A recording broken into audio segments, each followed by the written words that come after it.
In the city of Zhuangjing of the Great Xian Nation, specifically at the mansion of the Grand Preceptor, our protagonist of this story, Li Fan, was celebrating his birthday. And despite his old age, his imposing demeanor and admiration from countless people, especially beautiful women, were nothing short than the endless wine he drank throughout his years. You see, in the past 50-odd years, Li Fan went from having nothing to achieving the rank of Grand Tutor, and his power had overshadowed the world that no one could rival him. The story of it all would be enough to fill a multimillion-word novel. But when he remembers the time he first transmigrated to this world, he was nothing but a poor, struggling scholar. Now, looking back on his life, he felt accomplished, having achieved everything a man could ever want. Anyway, back to the birthday party.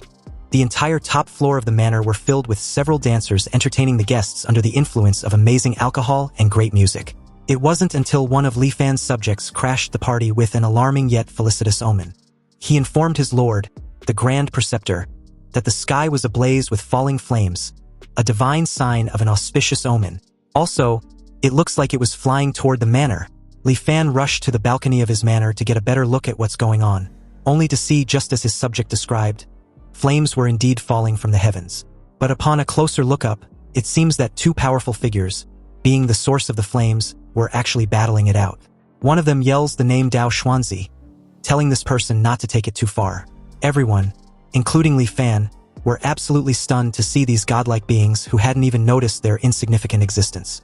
But unlike the rest who were already on their knees and worshipping their magnificence, Li Fan was quick to realize the implications of the two fighting, even though he was still unable to comprehend how there were actual freaking cultivators in this world. Meanwhile, in the sky, the dark-haired cultivator Dao Xuanzi asked Ko Hong, the sturdy cultivator with a fluffy golden hair like a lion, if he seriously thought he would let him leave just because he fled to the land of immortal extinction. Dao Xuanzi then demanded for Ko Hong to hand over his cultivation method, or the fight won't end until one of them is dead. Ko Hong scoffed at such folly. It's precisely because he lacks a core formation method that he had been trapped at the foundation establishment stage for nearly 100 years. Now, his lifespan limit was approaching, and he was about to turn to dust. Having finally obtained this core formation method, how could he possibly hand it over to another? Dao Xuanzi couldn't agree more. The Golden Core Dao was a path one walks alone. And although there were many core formation methods in this world, there were far more cultivators trapped at the foundation establishment stage. And since it's come to this, with the path to longevity right in front of him, how could he possibly let Ko Hong go? Ko Hong laughed at the absurdity. They were brothers for 100 years. Yet now they draw blades on each other for a mere chance at survival. Ko Hong admits he was no match for Dao Xuanzi, and it seems he won't be escaping his fate in the current situation. However, there were so many mortals below, so he was wondering if Dao Xuanzi could withstand such a dense concentration of the immortal mortal miasma. In reply, Dao Xuanzi just readied his sword for a devastating attack. And without a care in the world, he points the blade at his former companion. His expression suddenly turned furious as he questioned what Ko Hong was planning to do. Conjuring a giant golden dragon to counter Dao Xuanzi's purple blade, Ko Hong announced that perhaps he could find a chance to live if Dao Xuanzi was unable to handle the power of the immortal mortal miasma. Then, moments later, the two powerful techniques clash, creating a massive explosion that lights up the entire sky, and clouding the entire city of Zhuangjing with a deafening blast that reverberated throughout every alley. Seeing a battle of that magnitude, Lin Fan and his servants are completely gobsmacked. And right as that power slams into the entire city, Li Fan, with a panicked look on his face, realizes their demise was inevitable. It took a while for the dust to settle, and amidst the rubble of his home, Li Fan eventually woke up, only to find his wife and children dead. Coughing hard, he got up to see what's left of his mansion. There were dead bodies everywhere, and from the looks of it, he might be the only survivor. The prosperous city that was once full of life was now a living nightmare of fire and blood. And as far as the eye can see, there was indeed nothing but mangled bodies and collapsed buildings. After surviving such a catastrophe, likely not even 1 in 100 of the citizens remained. Li Fan drops to his knees and took a seat amidst the wreckage, absolutely livid that he'd lost everything because of just two cultivators who suddenly appeared out of freaking nowhere. He took a deep breath, then starts laughing in despair. Seriously, how the hell can there be cultivators in this world? From the moment onwards, like an obsessed fanatic the very moment he became an official, Li Fan used the power in his hands to search for any possible trace of the immortal path. After he became the imperial tutor, standing above all others, he scoured the entire world with the aid of his men, relentlessly searching for clues. From the north to the frozen sea, the south to the great ocean, the east to the ruinous abyss, and the west to the linked mountains. In all of Great Xian Nation, there wasn't a single shred of evidence that immortals existed. Li Fan had already given up, and having grown super old, he now even wonders if those two were even real. Looking up at the sky, he wants to know where they came from and what exactly they were. Annoyed, Li Fan thinks that fate was messing with him. So he activates a power called Huanjin. Suddenly, countless glowing subtexts appeared in front of him, and at the bottom was the phrase, "When the true becomes false, the false becomes true." Subsequently, a bright light shined with a dazzling brilliance as the Huanjin system announced that charging was complete. A virtualized current scenario was initiated, and Li Fan was asked if he wants to return to the initial anchor point. You see, Huanjin was the name Li Fan gave to his unique treasure. Its function was to turn truth into illusion and reality into virtuality. It turns everything he had truly experienced into a simulated, illusory experience, allowing him to return to a set anchor point, which was the moment he first transmigrated to this world. In fact, this was already his second life since transmigrating to the Great Xian Nation. In Li Fan's first life, although he had great ambitions, he was ultimately just an ordinary person. Li Fan wanted to become a Zhuangyuan but repeatedly failed the exams. After turning 30, he finally gave up on the idea of becoming an official and started a small business. Li Fan became a common wealthy patriarch, then married, had children, and lived out an ordinary life. It wasn't until he was old and on his deathbed that he finally awakened the unique treasure, Huanjin. This was what led to his unstoppable rise in this second life. Because after the Huanjin system charges, it allows him to restart this life and return to a breakpoint to begin anew. However, Li Fan couldn't restart just yet. He still had important things to do in this life, so he gave orders to a soldier to take care of the mess in the city. He was to order the garrison camp stationed outside the city to rush to Shenzhen and maintain order in the disaster's aftermath. Most of Xuanjing's buildings were destroyed, and after his trusted garrison camp took control of Shenzhen, not only could they expedite the post-disaster reconstruction, more importantly, Li Fan can stay in the barracks to oversee the cleanup efforts and secretly send people to investigate the whereabouts of the two cultivators. 1 month later, the ruined city of Shenzhen had only just begun to recover a semblance of life. Meanwhile, in Li Fan's private quarters, a subordinate reports that there was still no sign of the two cultivators. Li Fan, frustrated upon hearing this, knew he shouldn't have gotten his hopes up again. Anyway, since this was the case, he decided that there was nothing else to do and activated the Huanjin power to go back. He was then suddenly surrounded by blue energy and subtext, and after confirming his decision to restart his life once more, the transition of him going back in time, from his old age all the way back to his youth, was displayed in front of him. Several screens show moments from his life, and as he remembers the names of the two cultivators, he vowed to wait for them in 50 years' time. Li Fan then falls into a portal, determined to hunt the two immortals in his next life. After all, riches and honor were nothing but fleeting clouds to him at this point in his second life. It didn't take long for the system to regress Li Fan to the anchor point. In the first year, overjoyed, Li Fan acted out, and was almost forced by his aunt to drink an exorcism water from the village witch. Half a year later, he took the provincial exam, and although he was placed low in the 30s, he ultimately succeeded in becoming a Jurin, bringing honor to his ancestors. In his second year, he took the metropolitan exam and passed. Li Fan performed exceptionally well in the palace exam, placed in the second rank, and was bestowed the title of Jinshi. He then pulled strings in Shenzhen and obtained the post of county magistrate for Jiangnan's one county. In his third year, he began to cultivate his trusted inner circle, and also successfully produced a batch of explosives and matchlock rifles. In his fifth year, refugees gathered to rebel against Prince Langya's manor. Li Fan led troops to the rescue, saving Prince Langya's family. The prince was deeply grateful to him. In the sixth year, Li Fan was promoted to prefect of Jianghuai Prefecture and married the daughter of the vice minister of rights. In the seventh year, his wife bore him a son. In the 10th year, Princess Langya gave birth to a son. Li Fan personally visited to offer congratulations and presented a carefully prepared gift. In the 15th year, the emperor passed away, and Prince Langya inherited the throne, changing the era name to Shenzhen. Emperor Shenzhen summoned Li Fan to the capital, promoted him to vice minister of war, and ordered him to lead troops to suppress rebellions. In the 18th year, Li Fan wiped out the rebel armies, and Emperor Shenzhen reclaimed Li Fan's military authority and promoted him to Minister of War, appointing him Grand Tutor to the Crown Prince. In the 20th year, the Empress was suddenly implicated in a witchcraft case, and Emperor Shenzhen, furious, confined her to the cold palace. The crown prince secretly sought Li Fan's help, and he decisively agreed. Through private investigation, Li Fan found the person who framed the empress, clearing her name. However, the emperor did not release the empress from the cold palace.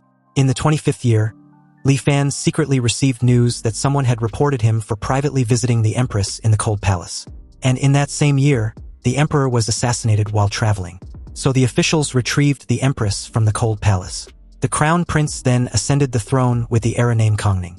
In the 26th year, Li Fan was additionally ennobled as Grand Tutor and appointed Grand Scholar of the Deliberative Council, reaching the pinnacle of officialdom.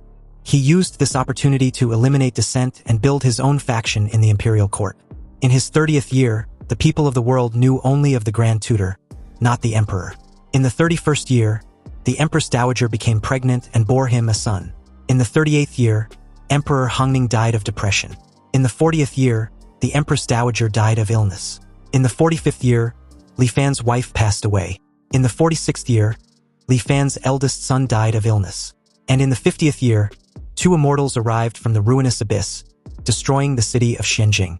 Li Fan only managed to narrowly escape with his life. The simulation ended, and Li Fan had to choose one from the 4 options to retain.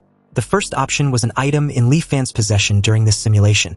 The second was his cultivation realm from the simulation. The third was the simulation memory of one person closely related to him. Of course, this memory can be inherited by that person. Then, there's the fourth, which was to forego the above choices to speed up the charging progress. Li Fan kept wondering if what he just lived through was real or just an illusion. Or was it all a simulation, an error in perception caused by it being too real? Or perhaps, upon reaching a certain level, the line between true and false no longer exists. After a brief contemplation, Li Fan sets aside the crazy thoughts and decides to just focus on the 4 options the system gave him. He thinks the first 2 options were self-explanatory. If he ever embark on the path of cultivation, those 2 would be a great help. Unfortunately, he was merely a mortal in this past life. As for the third option, there was no telling what anyone is truly capable of. Therefore, stability was paramount, and that only leaves the 4th option. Since Huanjin's virtualization requires charging, when he receives a fatal blow, Huanjin will consume the charging progress to automatically protect him. This was also why he was able to escape death several times in his previous life. Thus, the 4th option was the safest and most stable choice. Li Fan chose the 4th option and sped up the charging progress. Li Fan had lived 3 lives, accumulating 166 years in total. And about his mental age limit, he remembered in his last life it was only just over 900 years, but now it had increased to over 1,000. You see, when one carries too many memories, one's mental endurance reaches a threshold. Any excessive burden would crush the soul. This was the so-called erosion of time. However, the mental age limit will increase as one's mental fortitude strengthens. So as long as Li Fan step onto the path of cultivation, none of this will be a problem. The goal of his upcoming life was to learn the secrets of cultivation from those 2 cultivators. In 50 years, they will descend upon Shenzhen. With preparation against their lack of it, he might just have a chance of winning. Perhaps what he can rely on, besides guns and explosives, was the immortal miasma they spoke of. However, Li Fan just can't wait idly for 50 years. Since the 2 came from the ruinous abyss in the east, he can first send people deep into the bottom of the abyss to investigate. In his past lives, the most frightening thing was having no goal. Back then, he would often wake from the Empress Dowager's bed in the middle of the night, feeling an immense emptiness and confusion. He had already stood at the absolute pinnacle for a mortal in his past life, so it wasn't like he could go any higher. It would be the same even in another life. Power, pleasure, and the like. After repeating them so many times, they became tasteless as chewing wax. Perhaps, after some future reincarnation, he would have actively chosen to end his own life. But the appearance of those 2 cultivators showed him a brand new possibility. It was as if he was seeing a strange and alluring world beckoning to him. Li Fan wanna cultivate. He longs for a life with new adventures, and no one can stop him. With determination, he swears to cultivate the path of immortality. With the experience of 2 lives, everything went as smoothly as water flowing to its destination. Li Fan still participated in the imperial exams. But this time, with decades of experience and power, the essays he wrote were naturally far superior to his previous lives. In the provincial exam, the metropolitan exam, and the palace exam, he was placed first in all of them, achieving the triple first and shaking the world with his fame. Afterward, he still chose to take an official post in one county. And although there was much confusion and regret in the imperial court, his request was approved. Due to his great fame, coupled with his crystal-clear understanding of the temperaments of every official in the county, Li Fan quickly brought Wen County to heel. He then began to promote and cultivate his trusted subordinates from his past life. In his 4th anchor year, he searched in secret and found someone who could act as Prince Langya's body double, cultivating him as a trusted subordinate. In his 5th anchor year, he ordered his subordinate to pose as a refugee and attack Prince Langya's manor. Li Fan feigned a rescue, but in reality, he coordinated from the inside to kill Prince Langya's entire family. And at the same time, he had the body double take the prince's place. From then on, Li Fan secretly controlled Prince Langya's manor. In his 9th anchor year, the wedding of Prince Langya and the chief grand scholar's granddaughter proceeded as scheduled. That night, Li Fan stormed the bridal chamber and had conjugal relations with Princess Langya. In the 10th anchor year, Princess Langya gave birth to a son. Of course, the child was Li Fan's. In the 15th anchor year, the emperor was finally gravely ill, and after receiving the Edict of Succession, Li Fan rushed to the capital with his trusted subordinates. After Prince Langya ascended the throne, he aggressively placed his subordinates in the imperial court. With the chief grand scholar's covert cooperation, Li Fan easily seized control of the situation. In the 20th anchor year, after helping his son become emperor, Li Fan infected himself as grand tutor, stepping out from behind the curtain to the forefront, once again wielding power over the world. After this, not only did the wheels of the great Xian nation's development not become stagnant, but they turned even faster under his will. At his grand tutor's manor in the 35th anchor year, Li Fan asks a subordinate about the fog over the ruinous abyss. He learned that it dissipates for half a day every 15 years. The hooded subordinate reports that the immortal-seeking camp was ordered to station themselves by the ruinous abyss and observe day and night. It was just a few days ago that they finally made a breakthrough. He adds that after the great fog dispersed, a faint light could be seen shining from the bottom of the abyss. So they used a telescope to observe and actually discovered an inverted landscape. And although what each person saw was not identical, there were 10,000 mountains rising and falling, with magnificent structures hidden among them, barely visible. There were also towering cities on the plains, bustling with life, and with no less than 1 million people.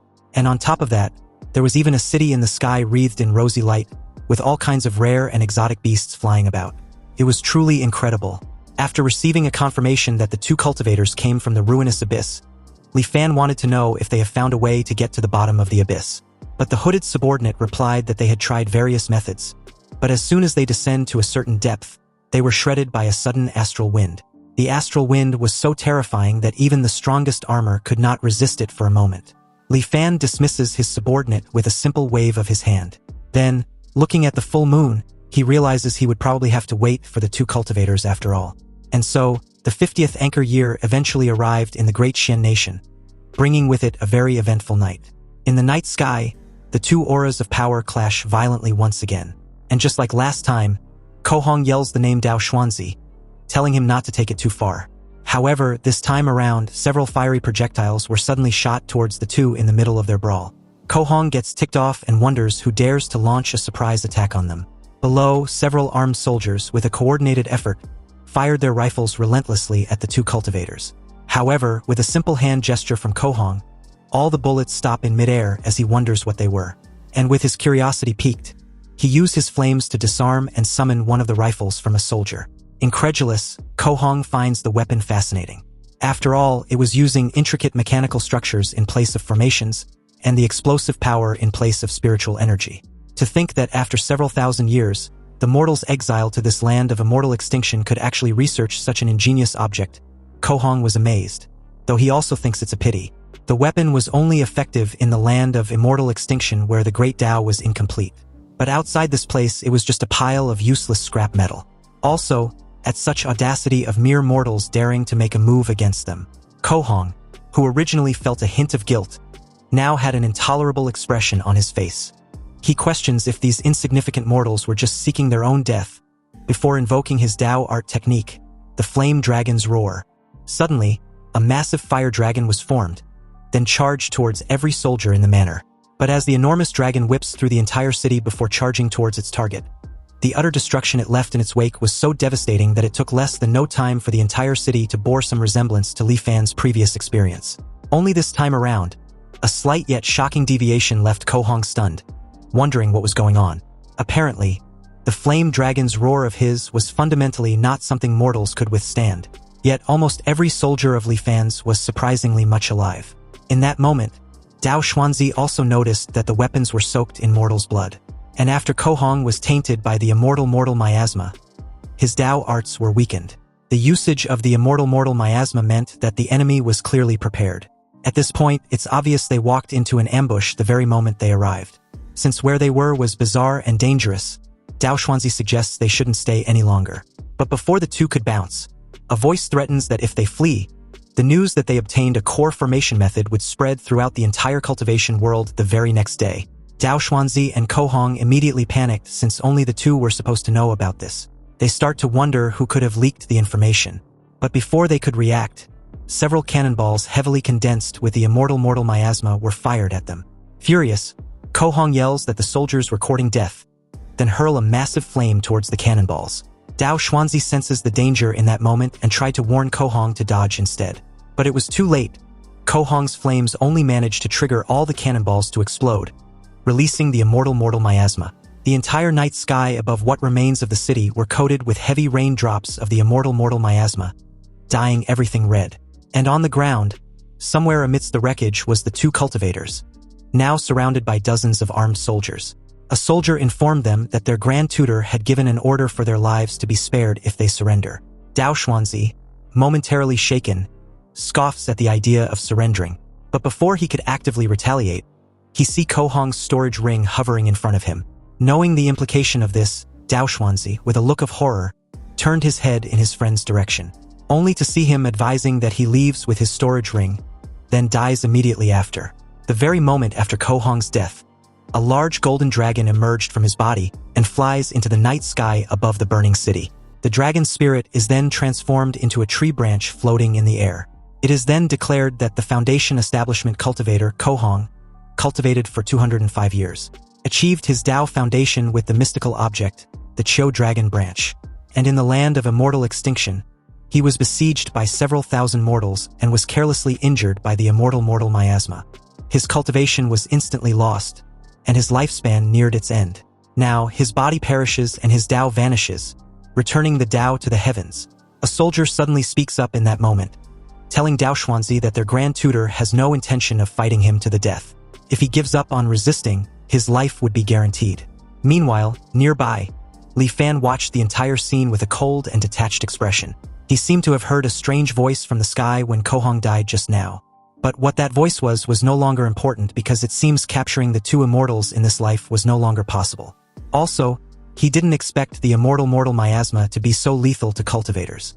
Back to Dao Xuanzi, he got up and informed the soldiers that he didn't know who they were, nor did he know their purpose.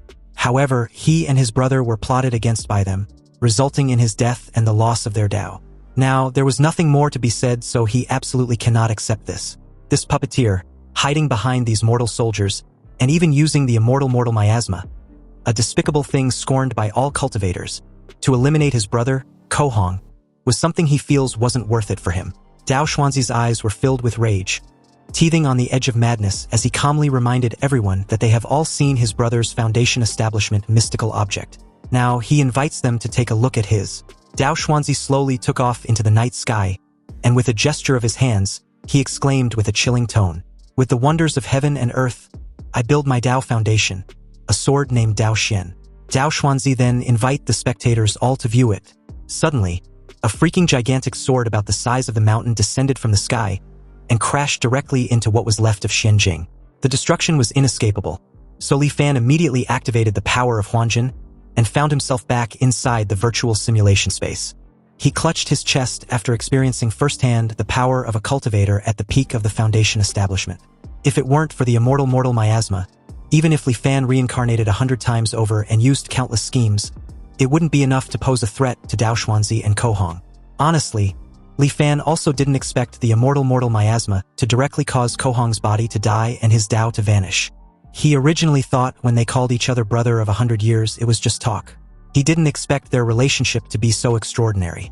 When they were attacked, Dao Xuanzi called out to warn Ko Hong. Ko Hong, knowing he couldn't escape death, willingly gave the core formation method to Dao Xuanzi. And Dao Xuanzi, seeing Ko Hong die by the ambush, was unable to accept it and gave up his chance to live, striking out with a mutual destruction sword art. This all shows that the two truly shared a friendship beyond the ordinary. And about the Golden Core Dao, Li Fan remembers Dao Xuanzi stating that it was a path one walks alone. He deduced that immortal methods probably could not be cultivated together. And if that was the case for men as close as brothers, Li Fan curiously wondered what the cultivation world outside really was like. It seems that no matter how dangerous the path ahead was, Li Fan would not waver. Furthermore, with the help of the Huanjin system, as long as he was careful enough, no predicament should be able to stop him. Last time, he chose to attack both of them at the same time. Perhaps the next time, he can choose to win one of them over. Li Fan's mental age limit only increased by a few dozen this time, and it seems he was nearing his limit. If he counts the life before he transmigrated, this was already his 5th life. The path to seeking immortality was truly difficult, and he hopes the 50 years he was about to begin anew won't be wasted. So, in the 35th anchor year of his new life, Li Fan ventured into the endless ruinous abyss. And from the experience of the last simulation, he knew that the dense fog over the ruinous abyss dissipates once every 15 years. At present, he was there precisely to see it with his own eyes. And after an unknown amount of time, a massive amount of white fog was forced to erupt from the ruinous abyss, rushing straight to the sky like a reverse waterfall. This great wind lasted for a good quarter of an hour before the heavy fog finally dispersed. Li Fan took out the telescope and looked toward the bottom of the ruinous abyss. And according to the intel he had, the scene that appears at the bottom of the ruinous abyss was different for everyone who looks. But upon looking through the telescope, Li Fan could only see a dark abyss with a white light at its center. Then suddenly, the view changes and he sees ruins with an inscription. The path to immortality was dead. Li Fan, shocked and a bit puzzled, wonders what on earth happened in that place and to the world of cultivation.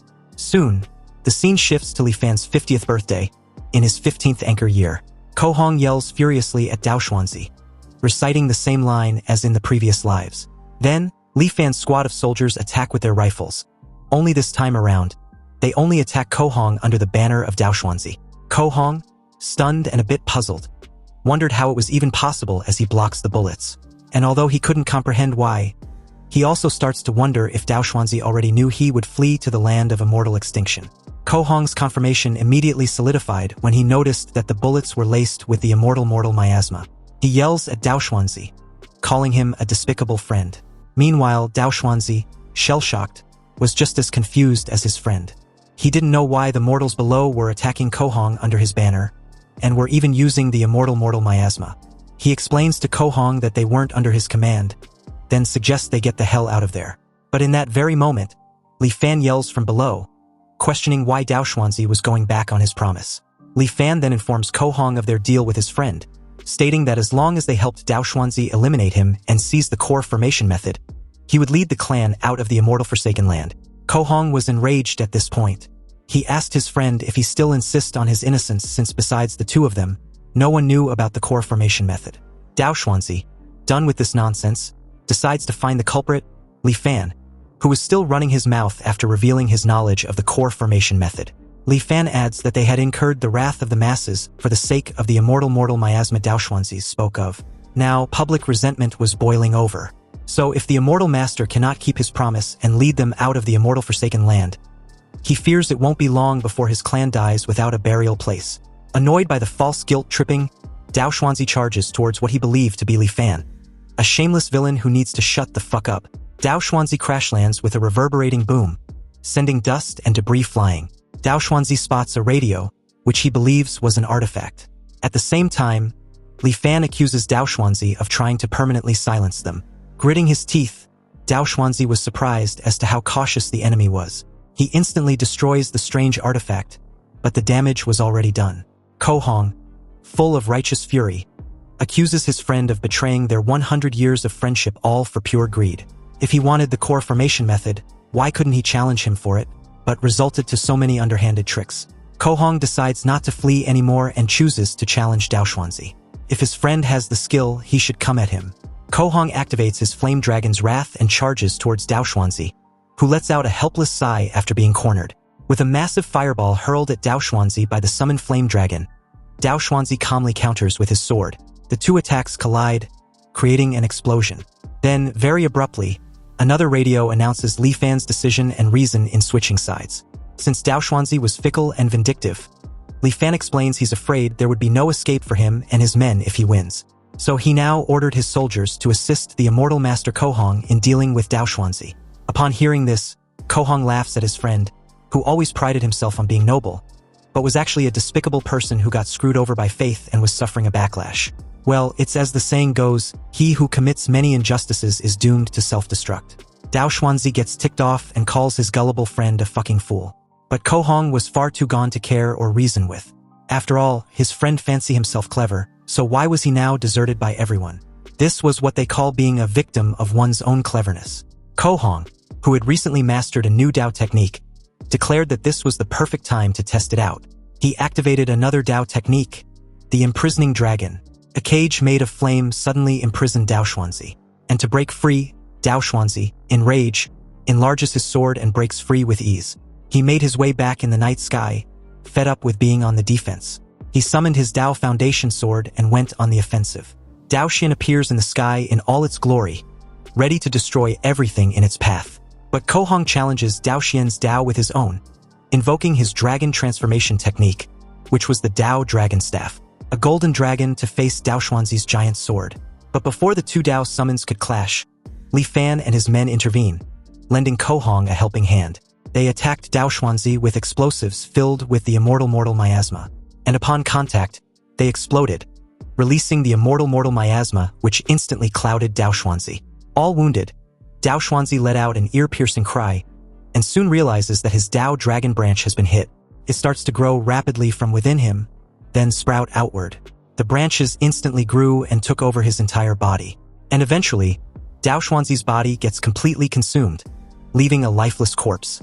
Anyway, just like Kohong's death in the previous simulation, it's announced that the Foundation Establishment cultivator, Dao Xuanzi, cultivated for 201 years and established his Dao Foundation with the wondrous item, the rusted sword Dao Xian.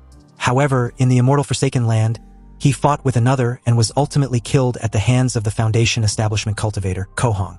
Now, his body has perished and his Dao has vanished, returning to the heavens. Li Fan was quick to notice that the voice also appeared when Kohong died before. He made his way to Kohong and introduced himself. Li Fan extend his greetings and respectfully implore Kohong's mercy to save the lives of the 1,000 souls of his clan.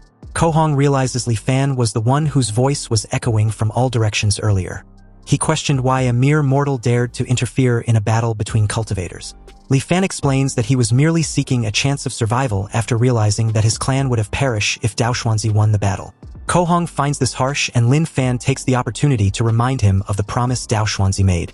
But Kohong explains that for 100 years, Dao Xuanzi had always appeared to be a man of his word, but in reality, he acts without any principles, even deceiving mortals. He also adds that great immortal severing formation at the ruinous abyss was incredibly dangerous, even for cultivators, requiring a great deal of effort just to leave. So how could they possibly take mortals with them? Li Fan, shocked by the revelation, asks if Kohong also didn't know how to leave the land of immortal extinction with a mortal. Kohong casually confirms this before Li Fan suggests they find somewhere private to talk. In an underground shelter of the manor, Li Fan again wanted to confirm if it's true that mortals cannot be taken along when leaving the immortal Forsaken Land. Kohong had no reason to lie to Li Fan, and simply reminds him that he was a mere mortal. Perhaps a golden core stage cultivator could protect him, a mortal, while breaking through that great immortal severing formation. But for someone with a Foundation Establishment stage cultivation base such as himself, it was absolutely impossible. Li Fan tried to ask for any other alternative. Some hope for mortals like them to someday leave this world. Kohong reiterate that to leave the immortal Forsaken Land, one must pass through the great immortal severing formation. But with the frail body of a mere mortal, it was utterly impossible to pass through. And besides, Li Fan was already old enough to have one foot in his grave. Why was he so obsessed with leaving the land of immortal extinction? Wasn't he satisfied in being a local emperor? Li Fan didn't answer, but wanted to know if it was possible for his descendants to leave if they could cultivate to the Foundation Establishment realm like Kohong. Upon hearing this, Kohong laughed at the absurdity. You see, there was not a shred of spiritual energy in the land of immortal extinction, making cultivation impossible. Also, not only was it a fact that immortals and mortals were perpetually separated, but mortals in the land of immortal extinction were covered in miasma. So how could they possibly cultivate the path of immortality? Kohong then advised Li Fan to give up on this idea. For mortals like him, if they wish to cultivate, they must first go to the outside world to reconstruct their bodies and wash away the miasma. Otherwise, even if the great Tao to immortality were placed right before them, they could see it but never be able to touch it. Frustrated, Li Fan, once again, asks if there was really no way out for mortals like them. And the very moment Ko Hong confirms there wasn't, Li Fan got up and respectfully took his leave. Ko Hong only felt that something was off when Li Fan suddenly stopped short as the door closes behind him. But by then, it was too late. The underground shelter had instantly been filled with the immortal mortal miasma. Ko Hong screams in pain, realizing he's fallen into a trap. Outside the cave, Lin Fan listens to Ko Hong's agonizing screams, and with a cold look, he declares that if immortals and mortals could not coexist, then how could he ever trust the words of an immortal? According to the intel obtained from Ko Hong, the land of immortal extinction was an immortal forsaken land, and the cause of it all stemmed from a great change, an unknown plague in the ancient cultivation world thousands of years ago. At first, no cultivator paid any mind to this plague among mortals. Until the first cultivator was infected by it, the plague was then strengthened and began to spread among cultivators. The vector of transmission was the very spiritual energy that cultivators relied on for survival. The plague, through the spiritual energy of heaven and earth, quickly spread throughout the entire cultivation world. For cultivators infected with this plague, a light case would mean their cultivation base would regress and their realm would fall. A severe case would mean losing their entire cultivation base overnight, becoming no different from a mortal, after which their body would perish and their Tao vanish, returning to the heavens. In their desperation, the cultivators vented their anger on the source of it all, the mortals. Thus, a large-scale campaign of slaughter began. But before long, this campaign of slaughter was forcibly halted. Not only did the plague not disappear with the death of the mortals, it seemed to have lost its restraints, spreading out along the spiritual energy that permeated the heavens and earth. This, in turn, led to the demise of even more cultivators. But waiting for death was not the cultivators' way. On one hand, a group of cultivators began to research methods to treat and resist this plague. On the other, some cultivators proposed the infamous Great Migration Plan. It involved banishing all mortals from the cultivation world to surrounding lesser worlds and shattered the grotto heavens that lacked spiritual energy. They would then use spell formations to permanently isolate them, preventing these mortals from ever returning. Originally, there were no more mortals in the cultivation world, but not all offspring of cultivators had the aptitude for immortal cultivation. So, over time, many new mortals were born into the world. Within the bodies of these mortals lingered a shadow of the plague. And because this plague had a particularly devastating effect on immortal cultivation, the descendants of mortals who wished to cultivate had to first purge the plague from their bodies. Over time, the plague became synonymous with the distinction between immortals and mortals, and so people named it the immortal mortal miasma. Legend has it that to prevent the cultivators within the immortal sex from going astray, the progenitor mortals were banished to the surrounding lesser worlds. And these places of banishment became what mortals call the immortal forsaken lands. Anyway, after a comprehensive read, Li Fan was keenly aware he didn't know how many immortal forsaken lands were there, and the number of cultivators willing to brave the immense risk to enter these places was even smaller. But to have run into two of them was already a stroke of great fortune. As a mortal, his lifespan was limited. Even if he could continuously simulate lifetimes, he was just repeating them within the confines of his lifespan. Li Fan was already 70 years old this year, and his physiological lifespan limit was 86. In the remaining 16 years, he knew the possibility of meeting another cultivator was practically zero. In that very moment, a chilling realization gripped him. Li Fan starts to wonder if he was truly destined to repeat the life of a mortal, lifetime after lifetime. Was there really no other way? Fortunately, it didn't take long for him to snap out of these downward spiral of thoughts. After waiting bitterly for nearly 300 years, how can he be resigned to this? Li Fan then paid a captured Ko Hong a visit, wanting to know how the mortals in the Great Migration arrived in the immortal forsaken land. Ko Hong, upon hearing the question, was genuinely surprised that Li Fan still hadn't given up yet. So what if he managed to get out? At 70 years old, he still want to pursue immortal cultivation? Lin Fan leaning close to Ko Hong's face and reminded him that his cultivation base was completely gone. So as of now, he was just like the rest of them. However, if he were to return to the cultivation world, he might be able to resume cultivating, right? Li Fan proposed a deal with Ko Hong. If he can help him find a way to the cultivation world, then perhaps he would take him along when the time comes. Ko Hong immediately furrowed his brow and calls Li Fan a treacherous villain, realizing the old bastard was still trying to trick him. But Li Fan just calmly retorts, stating that whether what he says happens to be the truth or a lie, it is, in the end, a glimmer of hope. So, was Kohong willing to give up this path to survival, grow old and die in this tiny confinement of his? Kohong was speechless for a moment, but after briefly thinking things over, he gave a reply with a helpless sigh. If he wasn't mistaken, what the cultivators used back then to migrate the mortals was a dharma artifact similar to flying arcs or flying shuttles. You see, in ancient times, the cultivation world was teeming with people, sects were numerous and prominent, and it was incredibly prosperous. Such transportation-type dharma artifacts were also very popular. However, it's a pity that a great cataclysm befell heaven and earth later on, and every cultivator feared for their own safety and began to act alone. So flying arcs and shuttles were rarely seen after that. Hearing of the great cataclysm in heaven and earth, Li Fan asked if Kohong was referring to the bizarre Great Plague. Kohong explains that although the immortal mortal miasma was bizarre, it couldn't shake the foundation of cultivators. The main reason the immortal mortal miasma was able to run rampant was that most of the cultivators in the world had perished in a great calamity. Apparently, the great Tao of the Golden Core, there can be only one. Though there were many core formation methods in this world, there were far more cultivators stuck in the foundation establishment stage. Realization struck Li Fan as he briefly recalls what he saw in the endless ruinous abyss. He then asked if the immortal techniques could not be cultivated by more than one person. Kohong confirms this assessment. You see, it was said that in ancient times, there was no such restriction. Back then, countless great cultivation sects opened their gates wide, accepting disciples and teaching their arts. Cultivators had the guidance of their masters and could ask for help whenever they encountered difficulties in their practice. They could also spar and exchange insights with their fellow disciples who cultivated the same methods. What a vibrant and magnificent scene the entire cultivation world was, until one day, the efficiency of cultivators' practice dropped drastically. While cultivating, they would feel a connection in their hearts, knowing exactly how many people in the entire cultivation world were cultivating the same technique at the same time.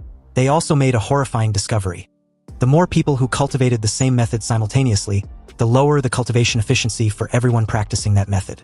Countless cultivators could not advance their cultivation base by a single inch, and as their lifespan's end drew near, they could no longer hide the killing intent in their hearts. Masters and apprentices, martial brothers and sisters of the past, all turned into mortal enemies in an instant. A calamity that swept across the entire cultivation world began. And anyone who practices the same method as another was obstructing the original's path to the Tao. So this led to a fight to the death. Even the rogue cultivators who tried to take refuge by hiding in deep mountains and secret realms could not escape, because cultivators practicing the same method could sense each other's location. Anyway, since immortal techniques cannot be cultivated by more than one person, Li Fan wanted to know just how cultivators practice at present. What was the cultivation world like as of now? Kohong lets out a heavy sigh and replied that as at present in the cultivation world, if one wants to cultivate, there were no more than a few choices. One was to join the Myriad Immortals Alliance. The Myriad Immortals Alliance was a loose coalition formed by numerous cultivators. One can exchange for cultivation methods and resources within the alliance using contribution points. However, to earn contribution points in the alliance, one must accept and complete missions, or by trading with others. The second is the Five Elders Council. The Five Elders Council was an organization founded by 5 top-tier mighty figures, and its influence was immense. As long as one has the aptitude for cultivation, they can voluntarily join and choose a cultivation method. But the price was that one must sign a sole contract and serve the Five Elders Council for a certain period of time.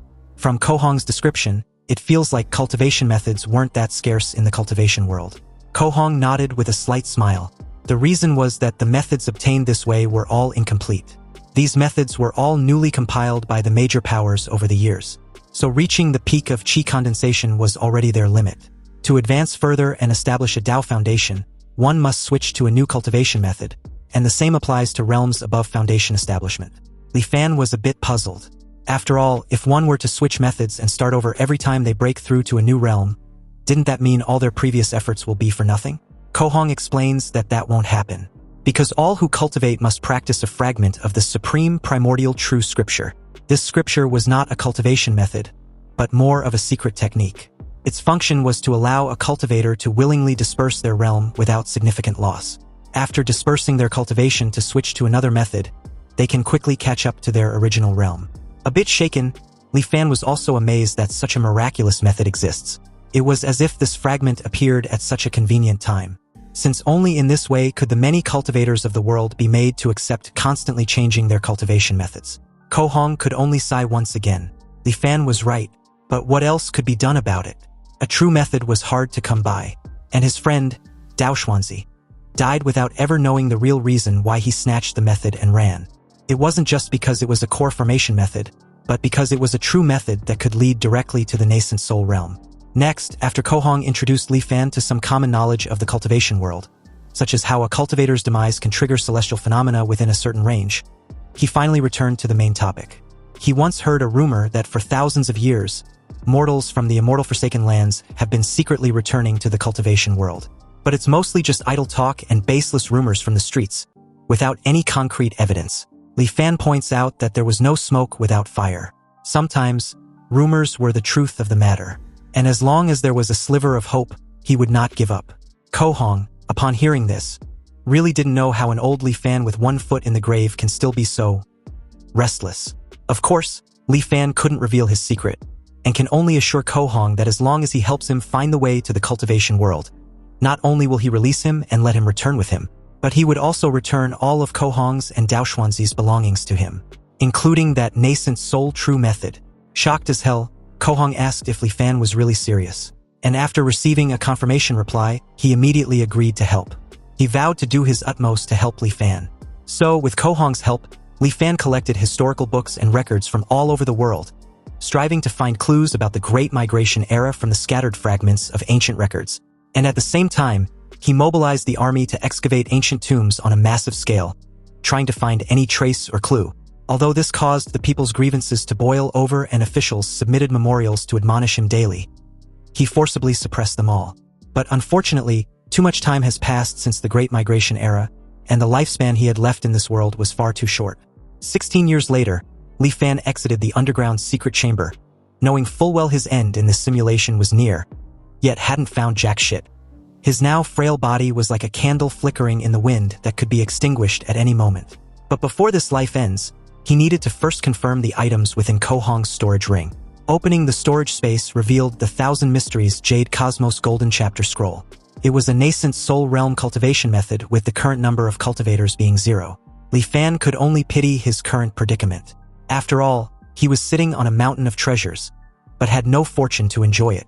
Together with the scroll was the rusted sword Daoxian. And according to Kohong, after a cultivator perishes, their foundation establishment wondrous item will lose its wondrous nature as the cultivator's body perishes and the Dao vanishes. But something unexpected happened that made his eyes widen in shock. Apparently, his Huanjin system suddenly discovered the rusted sword Daoxian in his possession and classified it as a rechargeable item, although its current status was damaged. The system then asked if Li Fan wants to proceed with recharge. The moment Li Fan decisively chose yes, the anchor charge progress began with the current anchor points being at 1. Anyway, according to the feedback from Huanjin, the truth returning, when the anchor charge progress reaches 100%, a second anchor point will be unlocked, and in the future, everything will be virtualized. Also, when choosing to return, he can choose to restart from any of the anchor points. If a second anchor point can really be unlocked, it will be so much more convenient. And although wondrous items were rare, the cultivation world was boundlessly vast, so there must be an endless stream of them. As long as Li Fan can leave the immortal Forsaken Land, he can also escape his mortal shackles. Li Fan closed the space ring, aware that other than some standard-issue spirit stones, there was nothing else of value in the ring. So, with a slight reluctance, Li Fan ended the life simulation by activating Huanjin, returning to the virtual simulation space. There, the system gave him the choice to choose one of the 4 options to retain. And although the options were the same as last time, Li Fan's choice was different this time around. The very moment he decisively chose the first option to retain an item, all the items in the storage ring was suddenly displayed in front of him. Li Fan, a bit regretful he couldn't retain all the items in the storage ring at once, lets out a heavy sigh before choosing the nascent soul cultivation method. But something unexpected happened when he checked his system panel. The nascent soul cultivation method he just chose had been bound to him, meaning it would permanently exist within his truth-returning system. After getting over his brief shock, a sly, devious smile tugged on his lips. After all, this unexpected development had opened up many more possibilities for planning in future simulations. You see, in Li Fan's current life, his act of ordering the large-scale excavation of ancient tombs to find a path to the cultivation world was far too shocking. Even with his firm control over the imperial court, it still stirred up considerable opposition.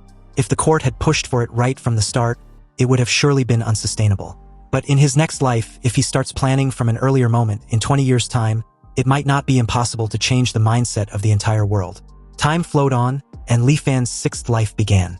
With his subtle influence behind the scenes, many small changes occurred in the world. In the fifth anchor year, an ancient seeking school emerged out of nowhere.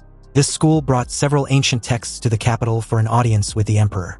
The exquisite and unparalleled nature of the ancient texts, rarely seen in the world, shook the nation. The ancient texts were titled Change, Way and Virtue, Southern Flower, the Analects, and the Great Learning. In the sixth anchor year, the emperor suddenly fell gravely ill and was confined to his bed. All the imperial physicians were at their wits' end. Then, the ancient seeking school presented an elixir to the emperor. And at death's door, the emperor consumed the elixir. To everyone's surprise, the elixir had a miraculous effect, and in just a few days the emperor made a full recovery. In the 11th anchor year, Zhonghua Prefecture uncovered a major tomb robbing case, arresting a team of over 100 tomb robbers. The prefect of Zhonghua Prefecture, Li Fan, did not dare to act on his own authority. He wrote a memorial, sent it to Xinjing City via the 800 Li Express, and requested His Majesty's judgment. A full month passed before the emperor's decree finally arrived. They were not sentenced to death, only to be enslaved and sent to the capital. In the 15th anchor year, the emperor fell gravely ill, wishing to extend his life with an immortal pill. He dispatched over 100,000 troops to excavate ancient tombs everywhere in search of traces of such pills. Unfortunately, the immortal pill was hard to find. The emperor died with regret, and the trend of seeking ancient tombs grew even stronger throughout the land. But before his death, the emperor abdicated the throne to the Prince of Langya. And with that, Li Fan once again secretly controlled the world. In Li Fan's 23rd anchor year, following the excavation of an ancient tomb, a lost piece of history was gradually pieced together, a dynasty that could be traced with the name Qi. Li Fan immediately offered a bounty to the world, declaring that anyone who could find a tomb of the Qi dynasty would be ennobled as a marquis. In the 25th anchor year, the tomb of the first emperor of the Qi dynasty, Yixing, was finally found. And after all obstacles were cleared, Li Fan entered the tomb's interior, surrounded by his retinue. In just over a month, a passage to the main burial chamber was carved out.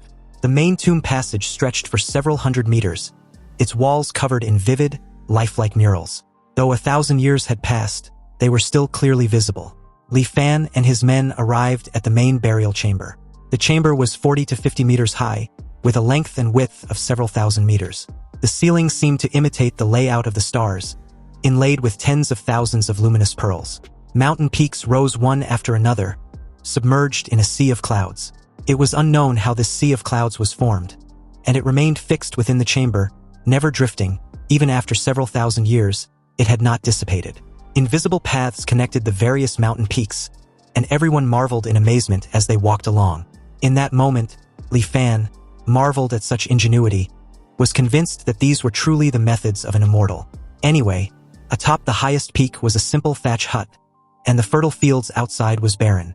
As they drew closer, they realized the thatch of the hut was actually woven from countless fine golden threads.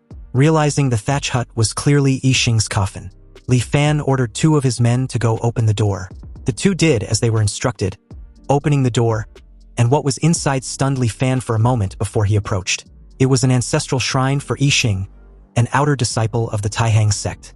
It seems that although this person, Yixing, joined a sect called the Taihang sect, he remained just an outer disciple and never set foot on the path to immortality. He was ultimately exiled to this place by the cultivators, and even in death he could not forget his sect. Obviously, Yixing was not identified as an emperor, but a mere outer disciple of the Taihang sect.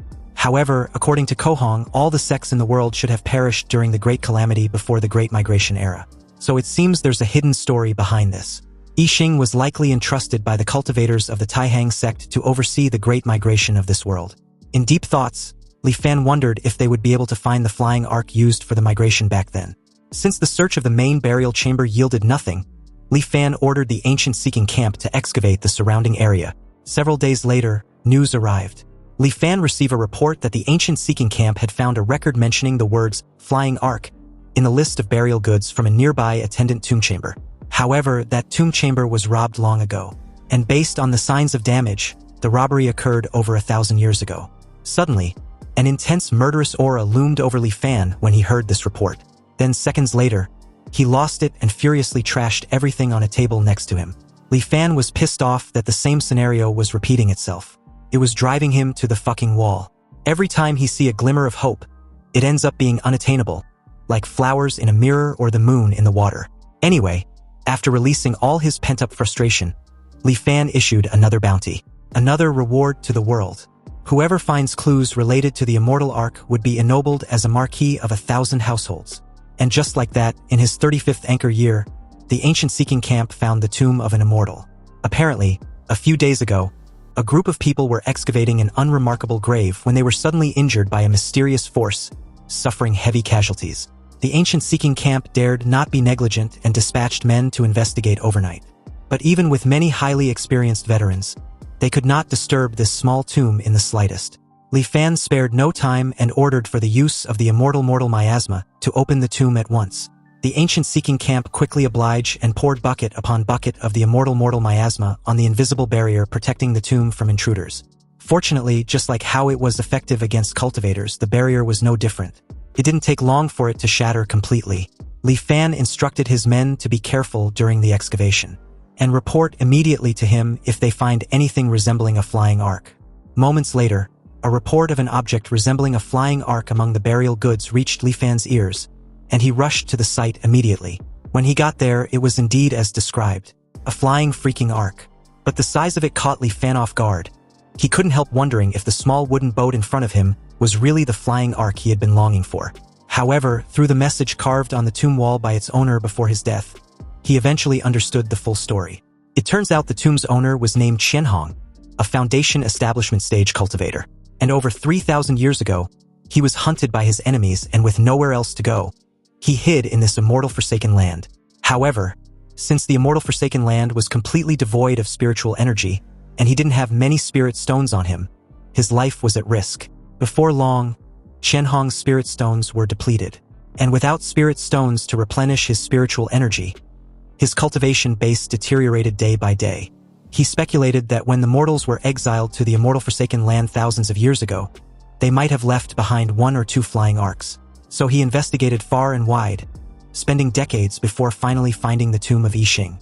There was indeed a flying arc in the tomb, but to Qian Hong's despair, the core power spell formation inside the arc was already damaged.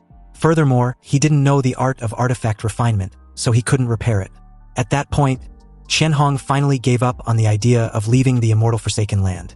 Qian Hong left his final words on the tomb wall, telling the person from a later generation who may encounter his tomb. If this person sweeps his grave, he may take one of the 4 items from the cultivation world as his thanks for what was left. Anyway, with the protection of the spell formation outside the tomb, it wasn't surprising Qian Hong was so certain that a cultivator would be the one to arrive. Anyway, in that moment, the Huanjin system notified Li Fan of a wondrous item of heaven and earth, a halting stellar fragment. Li Fan was astonished that he had actually found one, believing it to be the mysterious item guarding the tomb. Unfortunately, the truth returning wasn't reacting to it at all. He realized that forcing his way into the tomb with large amounts of the immortal miasma had likely damaged the halting stellar fragment, turning it into an ordinary stone. With a sigh, Li Fan turned his attention to the other relics. He found a lesser truth-returning vastness Qi condensation stage cultivation method and a cloud water record foundation establishment method, both with their current cultivators being one. Li Fan immediately frowned, puzzled as to how someone was already cultivating these methods. He wondered if it could be a trap, but he quickly realized that that might not be the case. After all, more than 3,000 years had passed, and any cultivator in the Foundation establishment, or even Golden Core realm would have long since turned to dust. But why were these techniques still being practiced? In that moment, a sudden realization struck him. It might be that these methods had a master copy. After the Great Calamity, many cultivation methods were preserved and compiled by major powers like the Myriad Immortals Alliance and the 5 Elders Council. When the management of these major powers sees a method that no one was cultivating, they bring it out again for people to redeem. In other words, over the past 3,000 years, who knows how many owners these 2 methods had passed through. Dropping the scrolls back in frustration, Li Fan muttered bitterly that everything in this world was corrupt. Then, with an immense satisfaction that practically left him shaken with excitement, Li Fan picked the 3rd item, the Taihang Arc, and after changing hands countless times for thousands of years, the Taihang Arc was now in his possession, and along with it, his wish finally being fulfilled after centuries of waiting. Though the Taihang Arc was damaged, Li Fan wasn't concerned the slightest. Qian Hong had failed to repair it, and Li Fan knew he couldn't fix it either. but there was someone who could. So, as the scene shifts to Li Fan's 50th anchor year, the familiar scene on that fateful night unfolded once again. And this time around, before Ko Hong and Dao Xuanzi could finish their verbal exchange, Li Fan interrupted the two, questioning if a mere core formation method was truly worth fighting to death over. Of course, both Ko Hong and Dao Xuanzi couldn't help wondering which insolent mortal dared to speak so arrogantly. Li Fan stepped forward calmly and invited them down for a proper chat. After a moment's hesitation, the two descended and joined Li Fan's party in silence. Li Fan laughed lightly, telling the two that long ago, his ancestor had spoken a prophecy on his deathbed for his future generation that two people would come from the east of the abyssal ruins and set foot in the capital, marking the chance for their clan to finally escape the immortal Forsaken Land. And for thousands of years, his clan had been skeptical. But to have it proven correct calls for a grand toast. Curious, Ko Hong asked for Li Fan's name, and upon reply, Dao Xuanzi, with his eyes narrowed slightly, repeated Li Fan's words with disbelief. He asked if Li Fan's ancestor had truly foreseen their arrival thousands of years ago, and what exactly he meant by an opportunity to escape. Li Fan's expression shifted, growing sharp and almost displeased. He asked if they doubted him. Ko Hong frowned and said the matter sounded too fantastical. They had roamed the cultivation world for centuries, and yet not once heard of anyone capable of deducing events thousands of years ahead. Li Fan then asked if they had ever heard of the Taiyan sect. At once, Ko Hong's eyes widened in shock. He asked if Li Fan meant the very sect that had once been renowned throughout the ancient world for its mastery of the arts of deduction. Li Fan lets out a heavy sigh and told the two to relax. He explained that his ancestor had indeed been a member of the Taiyan sect. However, unlike others, his ancestor had little interest in cultivation itself. Instead, he was completely absorbed and obsessed with the art of deduction and fate calculation. That would have been harmless back then until the great cataclysm struck, forcing all mortals to migrate. With only a key condensation stage cultivation base, no one would have compelled his ancestor to take part in the migration if he was unwilling. Yet, seeing the terror on his family's faces, he volunteered to take responsibility for their safety.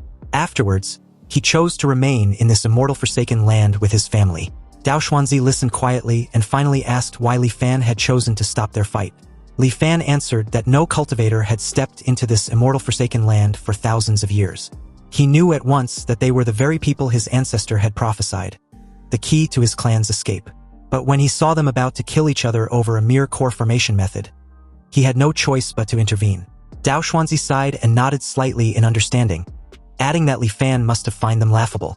But he might not understand how scarce cultivation methods were in the outside world. It was quite normal for cultivators to turn on one another and fight to the death over a single scroll. Li Fan let out a weary sigh and asked if things truly had to come to that. Dao Xuanzi looked at him curiously, sensing something in his tone. But before he could speak further, Li Fan raised his hand and said that before his own son passed away, he inherited a cultivation method that led directly to the Golden Core realm. The two cultivators were shocked. Ko Hong exclaimed that such a method was remarkable. If Dao Xuanzi could obtain it, there would be no need for them to fight anymore. Dao Xuanzi then asked what Li Fan sought in return. Li Fan replied that his ancestor's lifelong wish had been simple, to return to the Taihang sect. And before his death, aside from the cultivation method, he also passed down a Dharma artifact known as the Taihang Arkansas. Though damaged, his ancestor had once used the Taihang art of deduction to foresee that many years later, two cultivators would appear, one skilled in swordsmanship, the other in artifact refinement. Together, they would help his descendants repair the Taihang Ark and finally escape this immortal Forsaken Land. Amazed, Dao Xuanzi exclaimed that the Taihang art of deduction was incredible. His brother Ko Hong was devoted in the art of artifact refinement, and his specialty was precisely sword technique. Ko Hong was in awe with Li Fan's ancestor. After all, to have such unfathomable power with only a Qi condensation stage cultivation base was extremely hard to even imagine. Li Fan dismissed the praise without his evidence as simple talk, so he invited them to see the method first. But before the two could follow, Dao Xuanzi gave his friend a murderous look, reminding him that he already possessed a core formation method. So was he still not satisfied? Ko Hong, suddenly nervous as hell, agreed not to follow and sat back in his seat, whereas Dao Xuanzi followed eagerly, unaware of Li Fan's cold and calculating expression. Li Fan led Dao Xuanzi to the underground chamber. But at the entrance, Dao Xuanzi halted in his tracks very abruptly when he noticed the lingering immortal miasma. Li Fan, upon seeing Dao Xuanzi's fear and hesitation, explained that one can't be too careful. They were mortals after all, and to protect their family's greatest treasure, they had no choice. Li Fan entered alone and came back shortly after holding the cultivation method. At the entrance, he asked Dao Xuanzi to inspect the cultivation method left by his ancestor. Upon seeing the Thousand Mysteries Jade Cosmos Golden Chapter, Dao Xuanzi was completely gobsmacked when he noticed that it was a nascent soul method. Li Fan acknowledged that everything was unfolding exactly as he had predicted. He confessed that earlier, in front of Kohong, he had described his ancestors' inheritance only as a core formation method because he feared provoking malicious thoughts. Dao Xuanzi respectfully praised Li Fan for his sharp mind. He promised Li Fan to rest assured. His friend, Kohong, was an expert in artifact refinement, and he would be persuaded to help repair the Taihang Ark with all his might. Li Fan laughed and stated that he would be counting on Dao Xuanzi. Once the Ark was repaired, he would present the nascent soul method to him personally. Later, Dao Xuanzi informed Kohong telepathically that Li Fan's claim was true. He had seen the ancestral core formation method with his own eyes. Kohong's expression darkened. He vowed to seize the method by force. The moment Kohong suggested that they take the method by force, Dao Xuanzi quickly refused. He reminded his friend that although Li Fan was a mere mortal, he was still a descendant of the Taiyan sect, and their art of deduction was terrifying. If they acted rashly, there was no telling what hidden tricks Li Fan might have up his sleeve. Repairing the Taihang Ark was not a difficult task, so there was no need to invite unnecessary trouble. Dao Xuanzi also considered that if Li Fan were pushed too far, he might reveal that the cultivation method was actually a nascent soul technique, a revelation that would attract disaster. The next day, Li Fan personally handed the Taihang Ark to them for repairs. Kohong examined it with admiration, saying that as expected of an artifact from the Taihang sect, its refinement and the profundity of its spell formations far surpassed anything he had studied. Repairing it would undoubtedly advance his own mastery of artifact refinement. Li Fan told them to proceed freely and assured them that whatever materials they required, he would provide. Cultivation knew no concept of time. What seemed like a small wooden boat took Kohong and his companion nearly an entire year to restore. When Li Fan heard that the repairs were complete, he rushed to see them. Kohong explained that the Taihang Ark's core power formation, the size-changing formation, along with its dust cleansing and several auxiliary formations, had been fully repaired. However, the defensive and offensive formations could only be partially restored due to material limitations. It would be able to break through the great immortal severing formation, but facing the attack of a cultivator would still be difficult. Li Fan told them that this was of no concern. As long as he could escape the great immortal severing formation and return to the cultivation world with his ancestor's relic, he would find a way to rejoin the Taihang sect. Kohong then described the Ark's properties. It was powered by spirit energy and controlled through divine sense. It could transform between three sizes: a compact form about 10 meters long and 2 to 3 meters wide, a medium form roughly 100 meters long, and a fully expanded form that stretched 1,000 meters in length.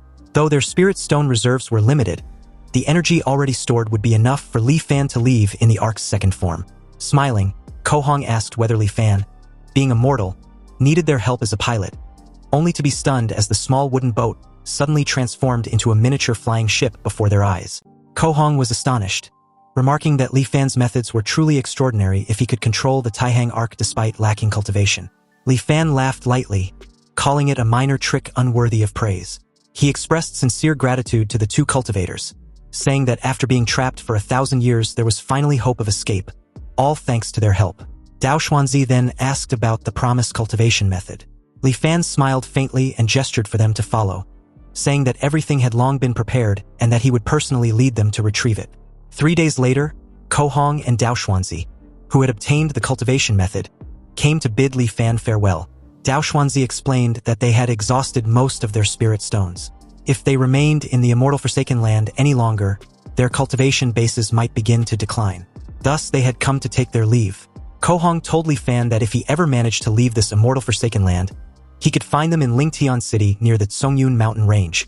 He handed Li Fan a map of the area surrounding the exit of the Great Immortal Severing Formation, drawn carefully from memory. Since there were no blank jade slips available, he had to use paper and brush instead. Li Fan thanked him sincerely. After exchanging a few more pleasantries, Kohong and Dao Xuanzi transformed into 2 streaks of light and disappeared into the distance. Watching them depart, Kohong remarked that Li Fan possessed a remarkable temperament, a true character among mortals. But he sighed, noting that Li Fan's great limit was drawing near. Even if he managed to return to the cultivation world, he would only have a few years left to live. Dao Xuanzi closed his eyes and said softly that without achieving longevity, all else was mere illusion. He reminded his companion that they had once turned against each other and fought to the death, precisely for a chance at immortality. Ko Hong then recalled something and asked his partner which cultivation method Li Fan had given him. Dao Xuanzi smiled faintly and replied that it could not possibly be the same one Ko Hong had received. He added that once he returned, enter a closed-door cultivation and break through to the golden core stage, he would not forget the 3 promises he had made to him. As they ventured deeper into the abyssal ruins, they noticed the protective formation mists still lingering. Dao Xuanzi laughed and asked whether his friend dared to pass through. Then, without hesitation, Ko Hong accepted the challenge and charged forward. Meanwhile, aboard the Taihang Ark, Li Fan stood at the edge gazing into the endless fog of the eastern ruinous abyss. He realized that 14 more years remained before the mist would naturally disperse. By then, he would already be 85. His great limit would be upon him. Smiling faintly, he whispered to himself that there was nothing left in this life to cling to. On that day, he decided to test the true nature of the great immortal severing formation. He guided the Taihang Ark and dove straight into the abyss at full speed. The ruins were blanketed in dense silver fog and the surroundings seemed endless and unreal. Suddenly, the ship jolted violently as if it had collided with something unseen. The entire hull shuddered under immense pressure. He realized he had likely entered the astral wind layer, a region where even a Foundation establishment cultivator would struggle to survive. The wind blades here could tear a mortal apart in an instant. He was grateful for the defensive spell formation protecting the Taihang Ark. Without it, the consequences would have been unimaginable. After half an hour of steady control and resistance against the violent winds, the shaking finally subsided. The thick fog ahead began to clear, replaced by blinding light. At last, he had broken through. Li Fan had escaped the great immortal severing formation. Upon re-entering the cultivation world, he chanced upon a rare and powerful method. Within 100 years, he successfully formed his core, and from that point onward, his cultivation journey was smooth. 1,000 years later, he attained enlightenment and ascended. Upon reaching the immortal realm, he started once more from the lowest rank, cultivating step by step. Through patience and perseverance, he eventually arose to become the Emperor Immortal, the one who ruled above all immortals. Then, transcending even that realm, he shattered the spatial barrier and ascended again into the divine realm itself. Starting as a minor figure in the God realm, Li Fan cultivated for 10,000 years until he reached the God King realm, eventually becoming the most powerful existence in that world. Afterward, he endured countless trials and ascended once again, this time to the primeval God realm, where he began anew as a low-ranking gatekeeper. From there, he started over from scratch, cultivating tirelessly through hardship and solitude. Then, all of a sudden, he opened his eyes and found himself once more in his mortal body, an old man seated within the Taihang Arkansas. He was stunned, wondering if everything he had just experienced was merely an illusion created by the illusory light layer. Looking around, he noticed that the ark had turned on its own. According to Ko Hong's map, he should have already left the illusory light layer and entered the 3rd layer of the immortal Forsaken Continent, the invasion layer. It seemed he had awakened only because the Taihang Ark had automatically navigated out of the illusion.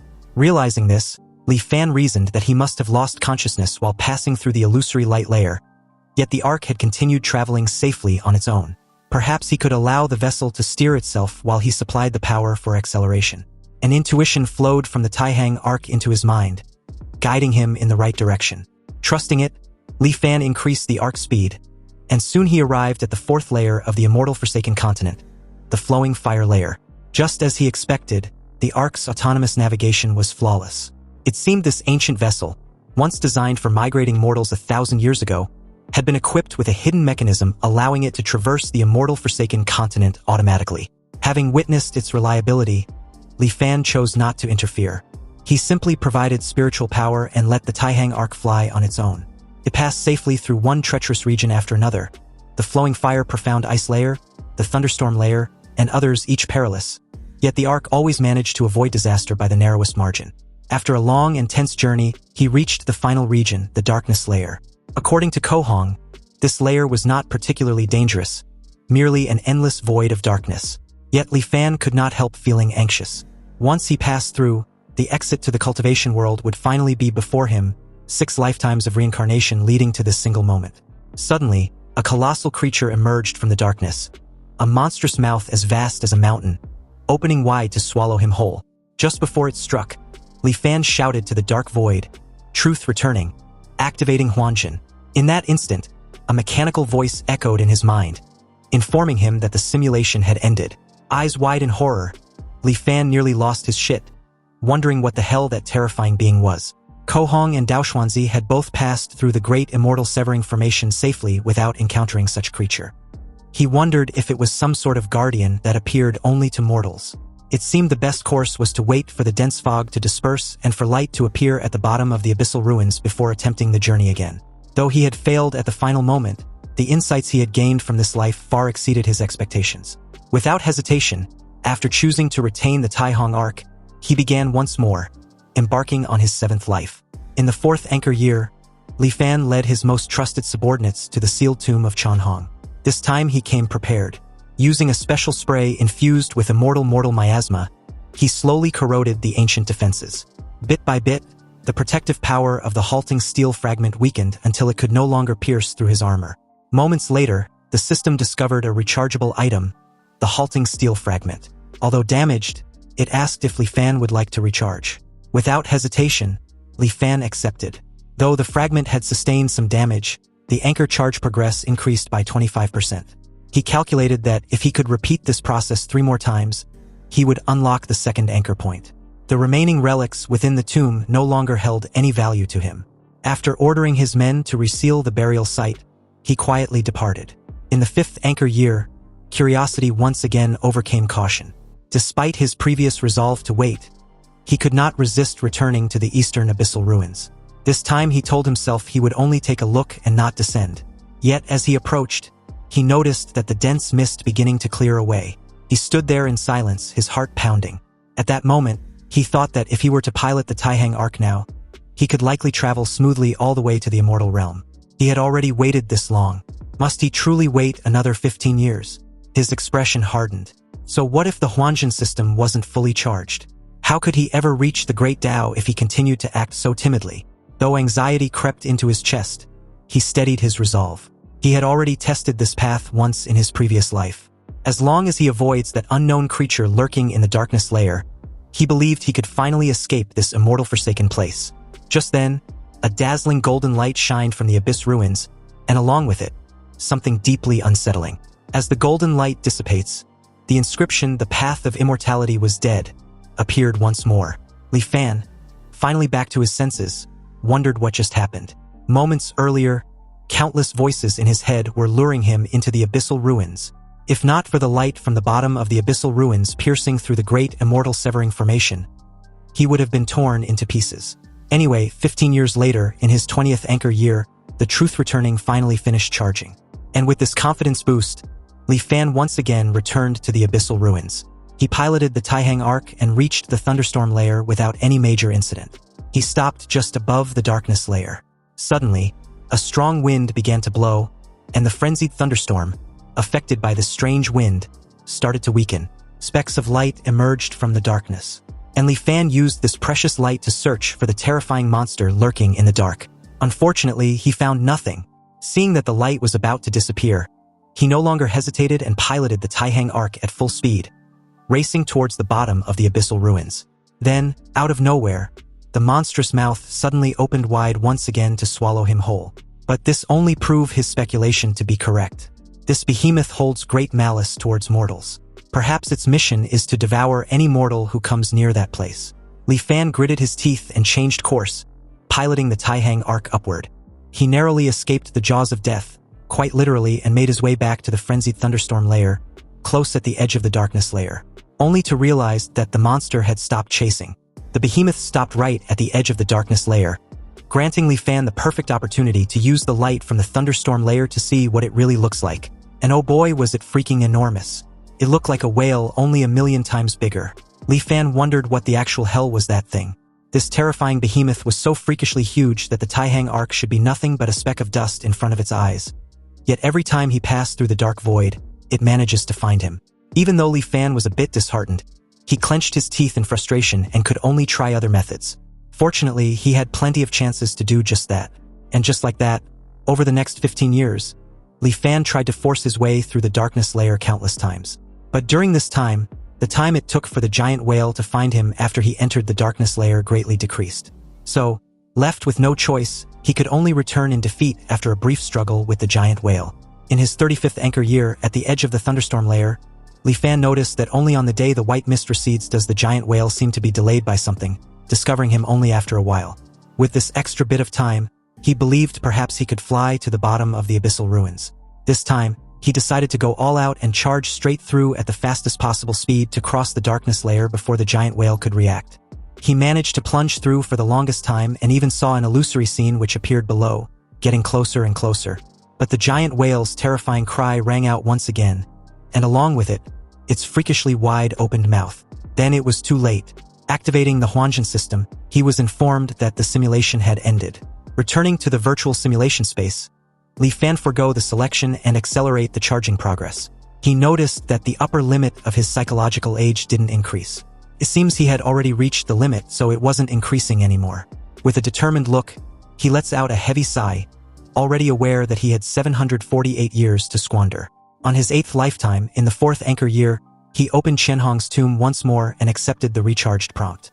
With his anchor charge progress now at 51% and the current anchor points still at 1, Li Fan took solace that at least his 8th lifetime wasn't a complete waste. In the 5th anchor year, the day the white mist receded, the void transformation charge progress was already close to 90%. But anything less than 100% makes no real difference to him, so he can only wait patiently. In the 20th anchor year, Li Fan tried and failed. In the 35th anchor year, he tried again and failed miserable again. However, these attempts weren't completely useless. At the very least, his control over the Taihang arc became more and more proficient. In the 50th anchor year, Li Fan chose not to force his way through the darkness layer again. He was already old, and his reflexes and mental acuity had declined sharply, so there was no chance of success. He chose to meet his 2 old acquaintances to see if he could get any clues from them. As he watched them from below, hearing their opening sentence just now, Li Fan suddenly feel a bit nostalgic. Anyway, as before, he used the pretext of a core formation method to lure the two to the Grand Tutor's manor. And after 3 rounds of drinks, he took out a scroll with a painting of the behemoth and inquired about it. Li Fan further explains that his ancestor once said on his deathbed that if he ever had the chance to escape the immortal Forsaken Land, he wouldn't need to worry about anything else. With the protection of their sex Taihang arc, he would be safe. But the final layer, where a giant whale lurks, requires the utmost caution. The 2 cultivators were extremely unsettled with this knowledge, completely unaware that there was such a ferocious beast in that pitch-black, empty place. And how come they didn't see it? A sudden realization struck Dao Xuanzi, and Li Fan was quick to notice. It looks like the Sword Dao cultivator seems to know of the beast. Dao Xuanzi calmly explains that he had only seen records of it in an ancient text, and it was said that in ancient times, there was a sect named Beast Taming. The Beast Taming sect had no profound cultivation methods. Relying solely on their beast taming art, they could control the exotic beasts of heaven and earth to fight for them. And among the most famous exotic beasts controlled by the Beast Taming sect, this giant whale seems to be one of them. In that moment, Ko Hong seems to also have a faint recollection on the topic. He recalled the name of the beast to be a rift-splitting whale. Li Fan then asked if either of them knew how to avoid this rift-splitting whale. But to his dismay, they replied that they've only heard fragments about such beast and had no reliable insight. After all, such an exotic beast disappeared from the cultivation world thousands of years ago. Upon hearing this, Li Fan lets out a sigh and raised his head in disappointment. In the end, he still had to rely on himself. Anyway, after handing the cultivation method to Dao Xuanzi and sending the 2 away, Li Fan chose to end his 8th lifetime. And in his 9th lifetime, he opened Shenhong's tomb again, wanting to absorb the halting steel fragment to charge up. Unfortunately, the truth-returning system had no reaction. In his 20th, 35th, and 50th anchor year, he tried repeatedly, but could not break through the darkness layer. In the 65th anchor year, Li Fan was already 85 years old, and his life was nearing its end. Since he was too old, he could no longer outwit or outfight the giant whale. Li Fan decided not to force it. He will just completely give up control of the Taihang arc and let it slowly drift towards the bottom of the abyssal ruins from the start, drifting through the astral wind layer, the illusory light layer, the inversion layer, the flowing fire layer, the profound ice layer, the thunderstorm layer, and the darkness layer. But to his incomprehension, the rift-splitting whale was nowhere to be seen. Li Fan, absolutely mind-boggled and in a daze, kept wondering what was happening. Why didn't the rift-splitting whale appear this time around? He was almost at the very bottom of the abyssal ruins and could even see the exit. Li Fan decided not to miss this amazing opportunity. So, with every ounce of energy he had left, Li Fan sped up full throttle ahead. But to his confusion, the rift-splitting whale suddenly appeared right behind him, closing in fast. It opened its freakishly enormous mouth, wanting to swallow the Taihang arc whole. Meanwhile, Li Fan was still puzzled as to why it suddenly discovered him. That's when it clicks, realization hitting him like a thunderclap. This rift-splitting whale cannot see, or rather, it ignores objects moving at a constant velocity. So as long as he maintained the same speed, he can pass through the darkness layer of the Great Immortal Severing Formation safely. Li Fan, overwhelmed with this realization, couldn't help laughing wholeheartedly. He couldn't even believe that the last shackle keeping him in the immortal Forsaken Land was completely broken by him.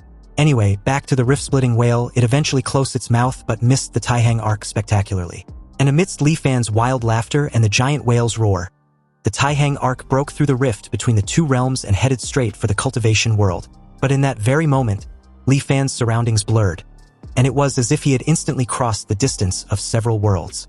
Under immense pressure, blood streamed from his nose, eyes, and mouth, but he paid it no mind. Looking back at the Great Immortal Severing Formation, his perspective was now infinitely elevated. However, at that moment he saw a sight he would never forget. It was the rift-splitting whale, hundreds of them, actually, thousands upon thousands of rift-splitting whales, carving out patches of dark space from the void and the immortal Forsaken Land he just came from. From the perspective of the cultivation world, growing ever more distant. Soon, the Taihang arc suddenly emerged from an abyssal ruin similar to the ruinous abyss in the immortal Forsaken Land. And as it briefly traversed in the immortal plains, Li Fan, at death's door, smiled in sheer delight. He had finally entered the cultivation world, even though it was extremely brief. To be able to see it before dying meant his ninth life wasn't lived in vain. And with that, he activated Huanjin, ending the simulation. Li Fan was immensely satisfied with this outcome. 9 lives and nearly 500 long years, he had finally touched the threshold of cultivation. Anyway, according to his previous plan, he was going to choose to speed up the charging progress. But after seeing the list of selectable items, he now hesitated. As the system gave him another 4 options to choose from, Li Fan was shocked to see the halting steel fragment as an item he could retain. So after some thought, he decided to choose to retain the steel fragment, simply because it was a good chance to verify a certain guess in his heart. And with that, his 10th life began. Since he didn't choose to accelerate charging, he need to wait 20 years for it to complete. In the 3rd anchor year, Li Fan came to the outside of Qianhong's tomb. He didn't choose to use the immortal miasma to break into the tomb, but instead directly took out the halting steel fragment from the Huanjin system. After this steel fragment brought from his previous life appeared in the world, a wondrous change occurred. It actually began to slowly dissipate, like a block of ice under the scorching sun. And the formation generated by the halting steel fragment inside Qianhong's tomb clearly grew much stronger. This was just as Li Fan thought. Mystical objects of heaven and earth possess uniqueness, and 2 identical mystical objects should not exist in the world. Yet with the Huanjin system's ability, he created an identical one from thin air. The consequence was that the 2 mystical objects spontaneously merged, ultimately becoming one. Afterward, Li Fan ordered his subordinates to use the immortal miasma spray to break into the tomb. It took a considerable effort to slowly wear down its power. Entering Qianhong's tomb, the halting steel fragment's appearance hadn't changed much. It just looked slightly less damaged, and it seems the Huanjin system still can't absorb it. And from the looks of it, the halting steel fragment needs to be repaired more completely before it has new energy for Huanjin to absorb.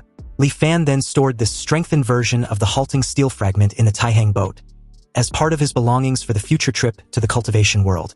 In the 20th anchor year, the Huanjin system was nearing its charging completion. So Li Fan ruthlessly investigated and purged a batch of corrupt officials and powerful landlords, taking all the gold, silver, and jewels their families had accumulated over generations. This was because he would still have to deal with mortals after arriving in the cultivation world. So gold, silver, and other valuables must be prepared in advance. Besides money, food was also essential. But grain was the foundation of the nation, and besides, he was asking for far too much at once. The officials all submitted memorials in opposition. But Li Fan didn't waste words. In front of all the civil and military officials, he expanded the Taihang boat to its maximum size, suspending it in the air above the imperial palace.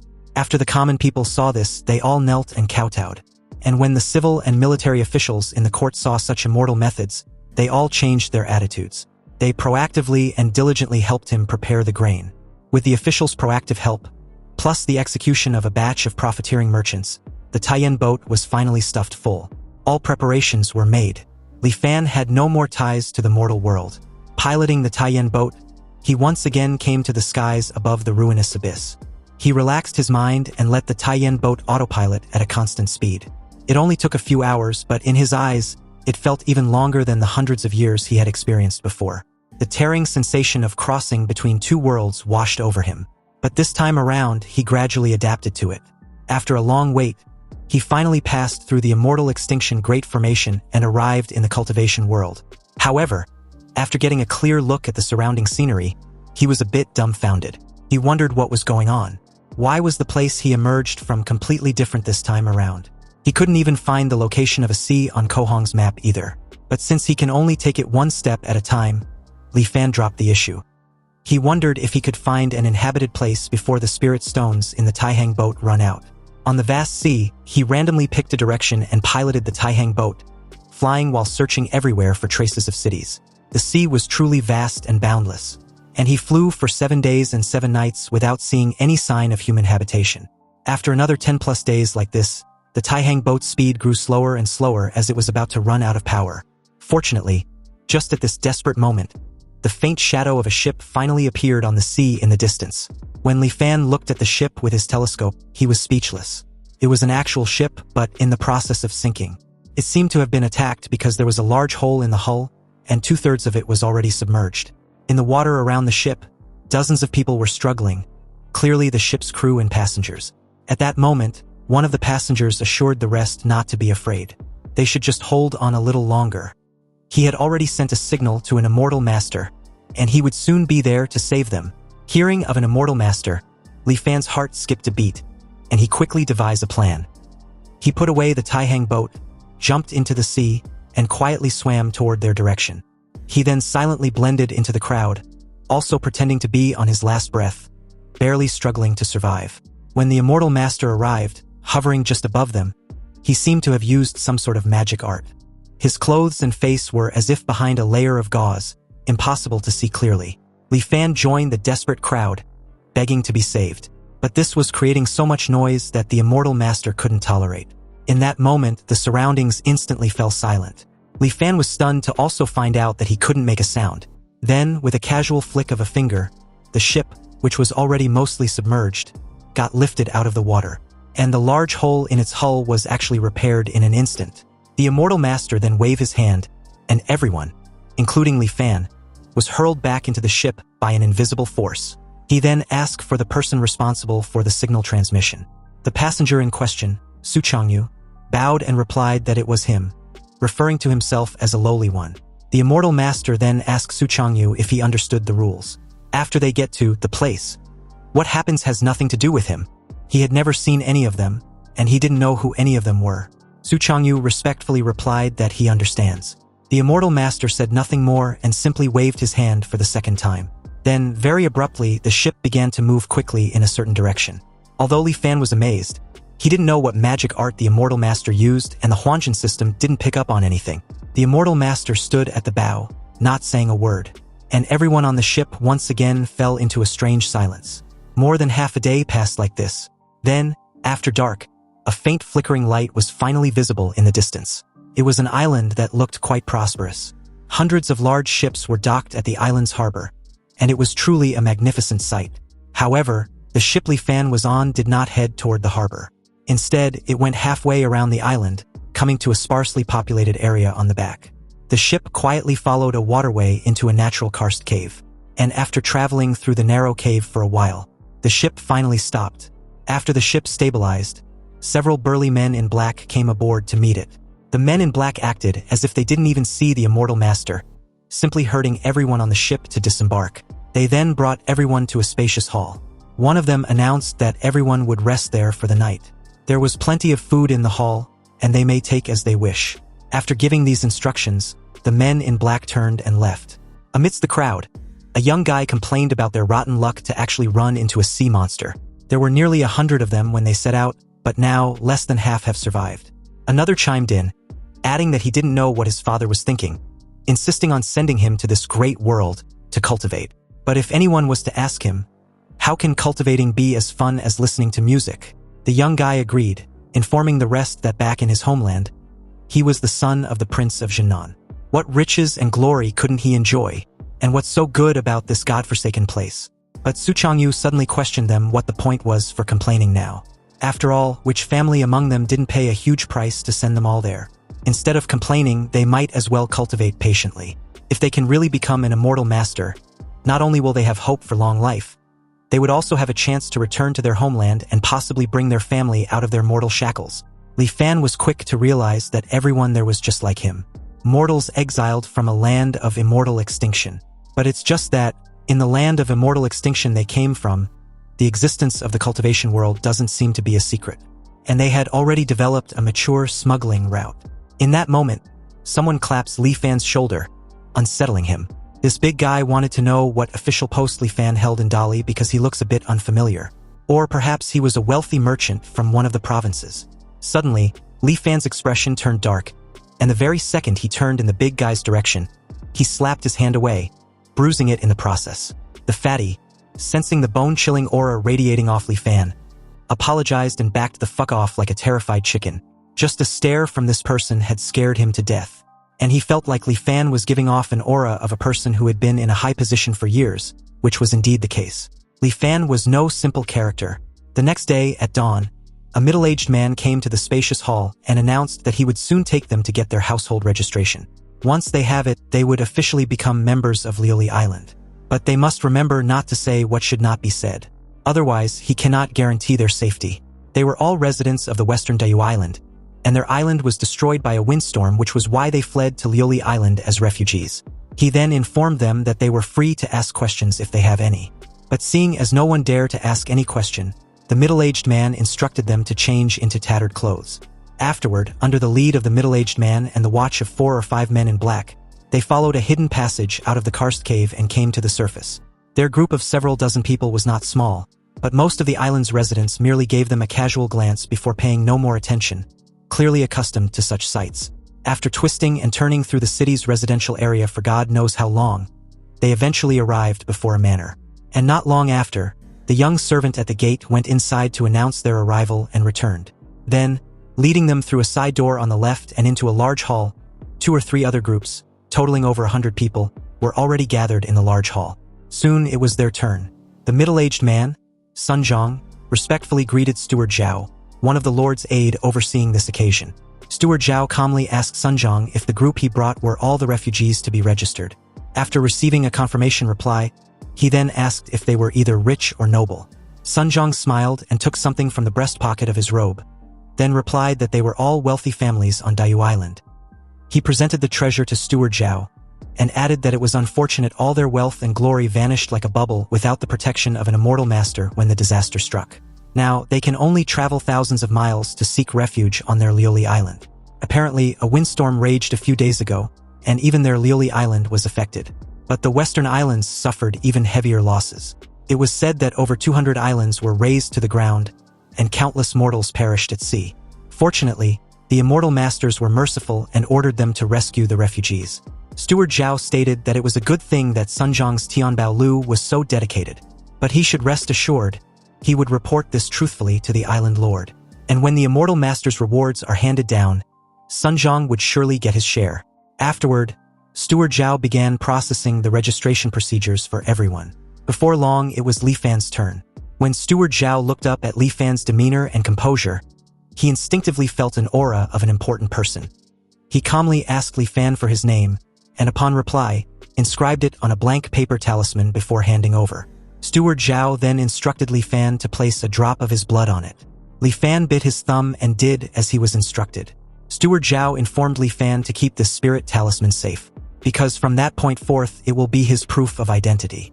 Li Fan would need to present the spirit talisman for all matters on the island, big or small, such as receiving work, collecting grain, and undergoing inspections. He then warned Li Fan to never lose it. Meanwhile, as Steward Zhao relayed all this intel to Li Fan, Sun Zhang, who stood at his side, was puzzled. He couldn't comprehend why Steward Zhao was being so cordial to Li Fan, explaining so much. Anyway, the household registrations were distributed very efficiently, and the entire group received their Liuli Island registrations. Immediately after that, they left that place and did not return to the karst cave. Instead, Sun Zhang led them into the courtyard of a residence. There, he asked with a satisfied smile that they can now sign the contract since the household registrations were in order. Without a word, Su Changyu calmly took out a paper talisman from his robe, bit his finger and smeared his blood on it. The paper talisman, which also had his name on it, suddenly dissipated into thin air. This was the so-called 3 contracts to finalize. And in the future, once they were completely settled, Su Changyu vowed to sign the final contract as promised. Sun Zhang clutched his head with a displeasured look, then comments that dealing with people like Su Changyu from the departed realm was such a hassle. If it weren't for the sake of the immortal master, their Tianbao Lu would never engage in such an unprofitable business. Sun Zhang then announced that all residents of Liuli Island can claim a place to live using their household registration spirit talisman. And in addition, during the first year of registration, they can receive a certain amount of grain for free each month. Although these were all crucial intel, Su Changyu was more concerned about what they must do if they wish to cultivate. Sun Zhang replied honestly that mortals like them who had returned from the land of exile had a much higher concentration of miasma in their bodies than ordinary people. So if they want to cultivate, they must first dispel the miasma from their bodies. Of course, they were already aware of this matter. The issue was how they could get the miasma removed. Sun Zhang explains that there were several methods to remove the miasma. The first was the island's body-purifying spirit pool. Soaking in the spirit pool for a day and a night can completely remove all the miasma from their bodies. But unfortunately, the materials required to open the spirit pool were astonishingly expensive. And although their Liuli Island was wealthy, they can only open it once every 3 years. Sun Zhang then feigned being in deep thoughts, and added that the last time the spirit pool was opened was a year ago, which means they would have to wait about 2 more years for it to be opened again. And besides, the number of spots available for the spirit pool was limited and the competition was fierce. How could outsiders like them with no foundation possibly compete with the people of the island? Su Changyu then asked of the other methods. And apparently, the second method was to cultivate the profound yellow heart-cleansing incantation, paired with specific medicines and diet. This would gradually change their constitution over time and eventually clear out the miasma completely. Although this method was time-consuming, often taking 5 or 6 years, its advantage was its stability. Nor does it require any special price to be paid. The profound yellow heart-cleansing incantation and its corresponding elixirs can be bought at the island's pharmacies. Su Changyu was deeply unsettled with the number of years and asked if those 2 were the only methods. Suddenly, Sun Zhang's expression darkened as he declared that there was a third method, which was to become a test subject. Reiterating what they just heard, the entire group was deeply shaken as Sun Zhang confirms his earlier words, explaining that some immortal masters were very interested in the miasma inside a mortal's body. And every year, volunteers are selected from the mortals on the island to serve as test subjects. The immortal masters use special methods to extract the miasma from the test subjects' bodies for research. It only takes a few months to completely drain the miasma from a test subject's body. However, the process was excruciatingly painful, and it was a state of being unable to live and unable to die. Often, the vast majority of people can't endure until the miasma is fully extracted and are driven completely mad by the torture. Once again, Su Changyu asked if there wasn't any other method as Sun Zhang added somewhat skeptically. Apparently, it's said that the direct mortal descendants of those immortal masters can rely on heavenly materials and earthly treasures to reconstruct their bodies. Not only would they no longer have to worry about the affliction of miasma, but they could also improve their cultivation aptitude. However, such methods were beyond their imagination. Even their island lord of Liuli Island didn't receive such treatment. Sun Zhang then declared that this was all he knew, but if they truly wished to cultivate, they should all think it over carefully in the coming days. He was fully aware they had all returned from the land of exile after enduring countless hardships, and they all have a heart that yearns for the Tao. This was completely understandable. After all, who among them on the island wasn't like that in the beginning? But unfortunately, the path of immortality was incredibly difficult. Even if they managed to remove all the miasma from their bodies, very few can sense the spiritual energy of heaven and earth and guide it into their bodies. So why seek out trouble? And besides, there was nothing wrong with being immortal. Instead of bitterly pursuing the path of immortality, it was better to enjoy life, indulge in its passions, and live in the moment. Su Changyu remained silent with his fist clenched tightly. And from the looks of it, it's evidently clear he had no intention of giving up on pursuing the path of immortality. Anyway, after Sun Zhang left, the crowd dispersed. Li Fan asked around and found the place claiming to have free housing. He showed his spirit talisman and was then led by a guide to the residential area in the northern part of Lioli Island. Countless houses were densely packed there, and most of these houses had only one room, but fortunately, they all had small courtyards enclosed by walls, so they didn't seem too shabby. After handing him the key, the guide left. Inside, the room was very simple, with only a bed and a few tables and chairs. But at least he had settled down without much trouble. And it was all thanks to those people from the departed realm. Unfortunately, aside from Su Changyu, this group seems to be entirely mediocre, with no heart for the Tao, incapable of achieving anything great. However, since his primary goal now was to remove the miasma from his body, Li Fan was seriously considering the spirit pool. And although the spots for entering the body-purifying spirit pool were precious, the treasures he had plundered from within the Taihang Arc were countless. So forcing his way into a spot shouldn't be too difficult. However, the downside was that it's too conspicuous. And as they say, one shouldn't flash his wealth. Li Fan had yet to have any foundation on Lioli Island, so suddenly revealing too much wealth will surely attract prying eyes. He needed to plan this carefully. In that moment, someone suddenly knocked on his door, and upon asking who was there, this person simply whispered a reply, giving nothing away. Li Fan drew a sword from his current miniature Taihang Arc and made his way to the door. Then, opening it slightly, he was a bit uneasy and annoyed to see Fatty, who rudely barged in and accused Li Fan of not being one of them. He was confident that Li Fan wasn't from the departed realm. And with his brow furrowed, he asked who Li Fan really was, and his purpose in sneaking onto Lioli Island. Li Fan, with a darkened expression, ignored the question and asked one of his own, wanting to know how Fatty knew he wasn't from the departed realm. Fatty explained that when they fell into the water, he vaguely saw Li Fan suddenly emerge from underwater. At first, he thought it was an illusion, but later, after thinking it over carefully, he realized Li Fan wasn't in their group when they left the departed realm. It seems this Fatty was quite astute and sharp-minded, but completely oblivious to the edgy and chilling tone in Li Fan's voice. And to make matters even worse, he proceeded to reveal that he was the only person who noticed Li Fan had snuck in, completely fucking himself over. When he was even asked about being absolutely sure, this idiot proudly confirmed it, unaware of Li Fan's looming figure with a sword as he called the others fools for not noticing. That's when a sword was plunged straight through his chest from behind. Fatty's face turned ashen before dropping lifelessly on the floor, permanently offed. Li Fan placed the sword back inside the Taihang Arc, then Fatty's corpse, thinking of how utterly clueless he was. Relying on a bit of cleverness, Fatty discovered Li Fan might have snuck in under a false identity, and he couldn't wait to come and threaten him. He didn't even stop to think that people from the departed realm also get their household registration by falsely claiming to be refugees.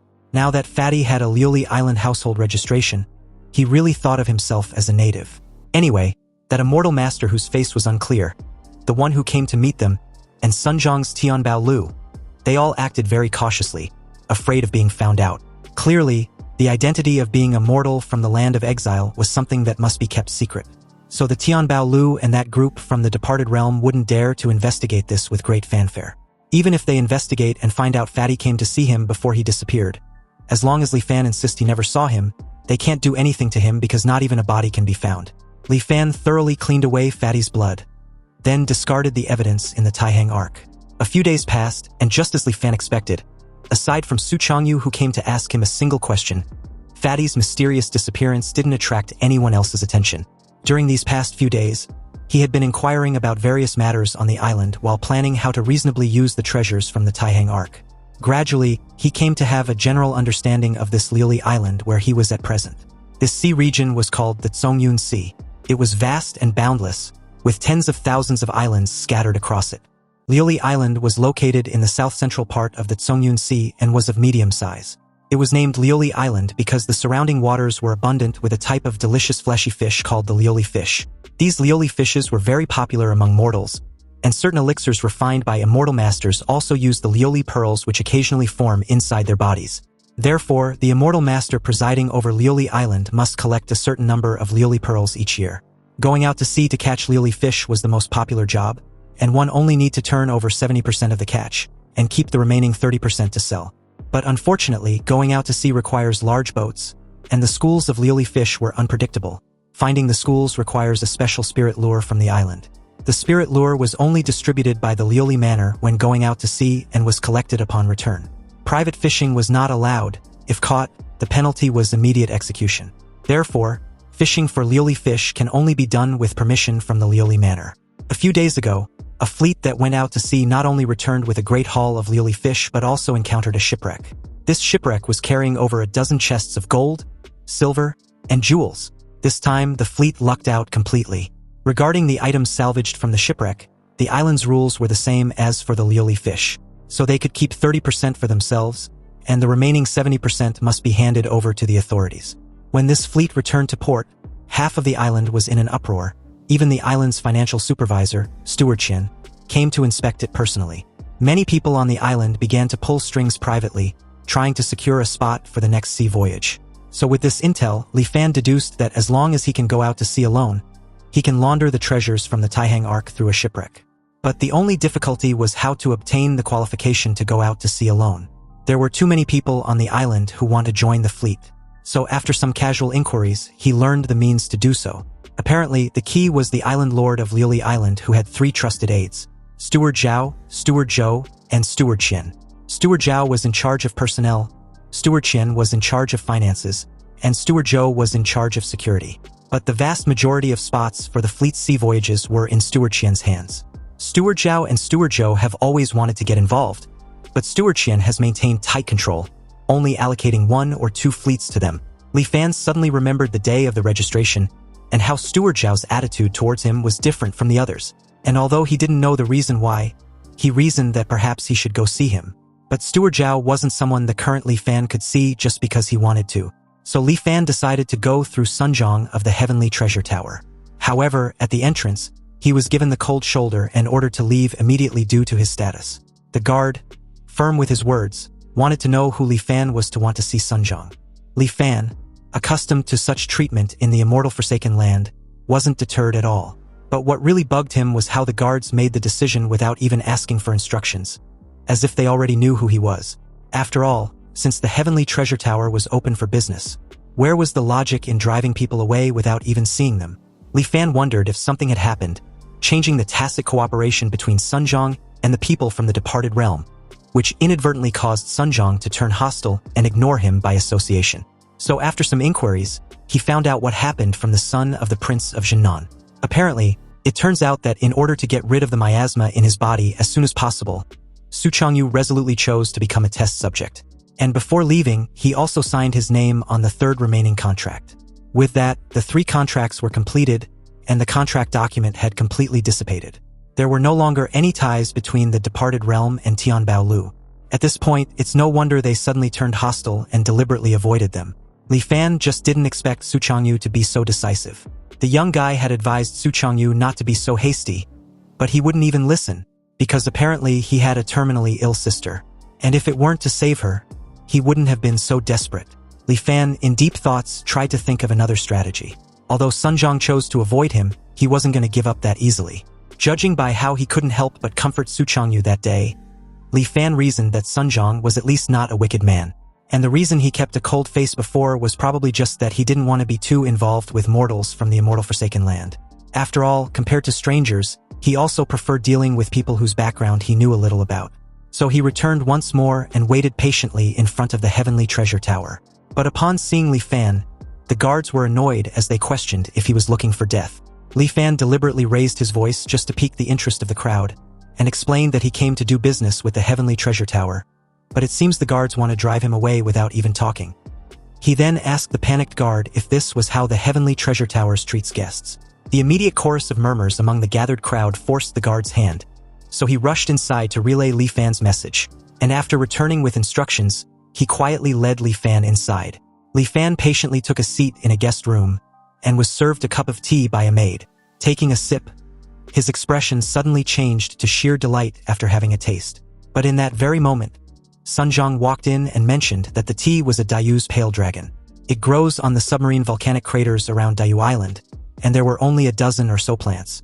Now, with the destruction of Dayu Island, the Dayu pale dragon had temporarily become a unique rarity. Li Fan maintained his smile upon hearing this, then replied that he seems to be lucky enough to bask in Elder Sunjong's light. Sunjong, with a stern look, reminded Li Fan that their matters of Dali were finished. There should be no more entanglements between him and anyone from the departed realm. So why had Li Fan sought him out for the second time? Li Fan explained that he had been misunderstood because he was indeed there to discuss a business deal. Nothing more. Sun Zhang couldn't help staring at Li Fan with a mocking smile. Aside from Su Changyu, he simply couldn't comprehend anyone else from the bunch having any beneficial deal. However, upon seeing the way Li Fan just simply stared back at him made him falter for a slight moment. The two held each other's gaze for a brief moment too long before Sun Zhang reluctantly pulled up a chair to take a seat. He asked Li Fan what business deal he wanted to discuss. And like a man far beyond his age, Li Fan calmly pitched his idea. He first asked if the Heavenly Treasure Tower was interested in a quota for the seafaring fleet. And Sun Zhang explained that every time the fleet goes out to sea, not to mention the treasures that can be salvaged, just the lioli fish and other marine specialties were enough to make a fortune. So if he was to say that their Heavenly Treasure Tower wasn't interested, then it would be a lie. However, the fleet quotas were firmly controlled by Steward Qian. Let alone their tower, even Steward Zhao can only get 1 or 2 spots. Li Fan was a newcomer after all, so what ability did he have to dare scheme for it? Li Fan wasn't the least bit rattled with this intel and simply asked for a meeting with Steward Zhao. His expression firm and determined. He added that he had his own way to persuade Steward Zhao if he was allowed to see him. A deafening silence suddenly ensues as Sun Zhang stared at Li Fan with a furrowed brow, his decision unclear as he tried to gauge the weight of Li Fan's words. Then, very abruptly, someone authoritatively interrupted, drawing the gazes of the two men. This person, the shopkeeper, was a young woman with a veil covering half of her face. She told Sun Zhang to simply let Li Fan see Steward Zhao. After all, it wasn't a difficult thing to do. However, if Li Fan fails, he would be chopped up and thrown into the sea to feed the fish. Sun Zhang immediately got up and respectfully offered his greetings as she gracefully took over.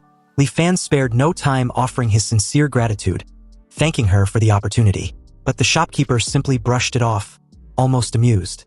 Since Li Fan seems to have some confidence, it didn't look like he was talking big. Li Fan replied that he always keeps his promises. His word was his bond.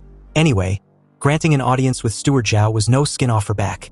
And if Li Fan really succeeds, her Heavenly Treasure Tower can even extract a corresponding benefit. But according to the island's rules, 3/10 of the harvest from each voyage can be kept for oneself. Li Fan doesn't want a single cent of those 3/10. He proposed half of it goes to Steward Zhao, and the other half goes to the Heavenly Treasure Tower. Perplexed, the shopkeeper wanted to know what Li Fan wanted in return after going to such great lengths. Li Fan boldly expressed his desire to enter the body-purifying spirit pool engaged once in every 3 years. Upon hearing this, Sun Zhang and the shopkeeper were equally stunned. Then, unable to hold it in, the shopkeeper began laughing wholeheartedly.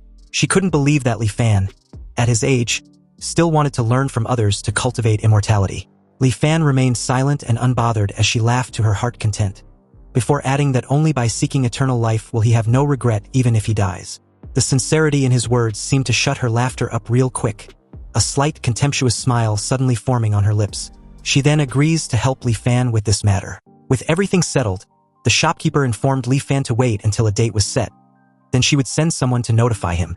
Li Fan thanked her once again and took his leave, not forgetting to add that he was staying in house number 7, 6th longitudinal outside the city. They can find him there if anything else happens.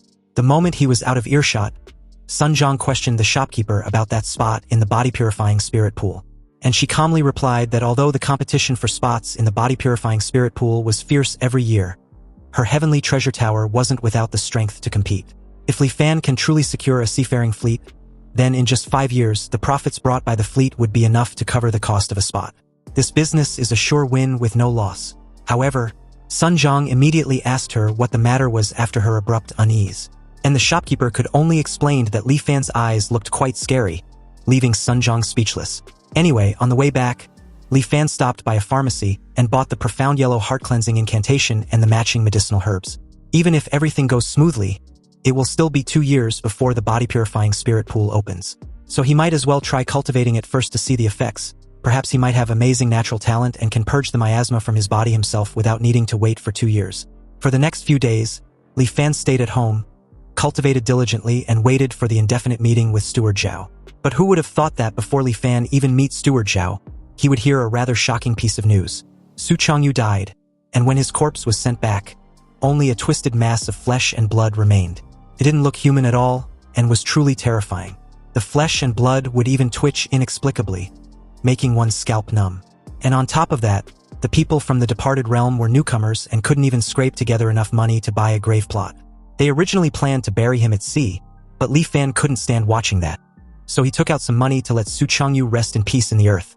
Even though their encounter was brief, Xiaoheng, the heir to the Prince of Jinnan of the departed realm, was deeply shaken and cried miserably at Su Changyu's burial site. And as for Li Fan, he didn't particularly feel much, just a bit of a sigh. After all, he didn't know the guy, but the way Su Changyu conducted himself decently and had a firm will, it wasn't a stretch to consider him as a genius. Although not a genius rarely seen in a century, Su Changyu was definitely no mediocrity. Among the group from the departed realm, Li Fan originally thought Su Changyu was the most likely to make a name for himself. Yet such a person couldn't even survive the prerequisite requirement of cultivation purging miasma and died so silently. The path of immortality was truly difficult. Anyway, in the subsequent process of cultivating the profound yellow heart-cleansing incantation, Li Fan's understanding of those words became increasingly profound. But facts proved that he wasn't some peerless genius either. For nearly a month, he lived in seclusion, cultivating this heart-cleansing incantation every day. So generally speaking, even those with mediocre aptitude would see obvious effects like improved spirits and faster thinking after cultivating for half a month. However, a month had passed, and Li Fan surprisingly didn't feel any changes. He wasn't anxious though, and just treated it as a mandatory daily cultivation task. Another half a month passed like this, and finally, the people from the Heavenly Treasure Tower arrived. And following a messenger, he finally met Steward Zhao in a courtyard owned by the Heavenly Treasure Tower. Li Fan respectfully greeted him, adding that it's been quite some time, but Steward Zhao skipped the pleasantries and went straight to the point. He'd heard from the people at the Heavenly Treasure Tower that Li Fan wants a spot for a seafaring fleet. It seems his appetite was quite big, but what backing did he have?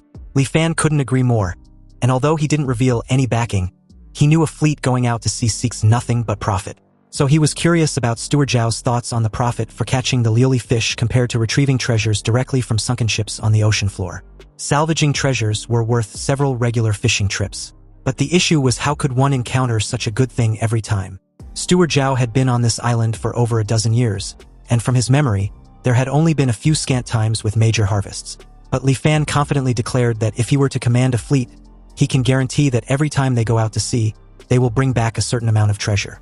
With an intense stare, Steward Zhao calmly strokes his beard and unexpectedly admits that Li Fan didn't lie. Although Li Fan didn't talk big, he was genuinely curious as to how Steward Zhao actually managed to discern the truth in his words. Steward Zhao explained that he was born with a pair of unique eyes that can recognize talent and distinguish truth from falsehood. Just now when Li Fan spoke, he only saw a soft white light emitting from Li Fan's body, proving that his words were true and harbored no ill intentions. To think there is such a unique art. Li Fan was amazed and a bit surprised as he recalls their first encounter. On the day of registration, Steward Zhao's attitude toward him seemed slightly different from the others. It seems he saw something then. Steward Zhao only saw that Li Fan was extremely wealthy and had quite a bit of blood on his hands. Obviously not an ordinary person. That's why he was a bit polite to Li Fan, forming a good karma in passing.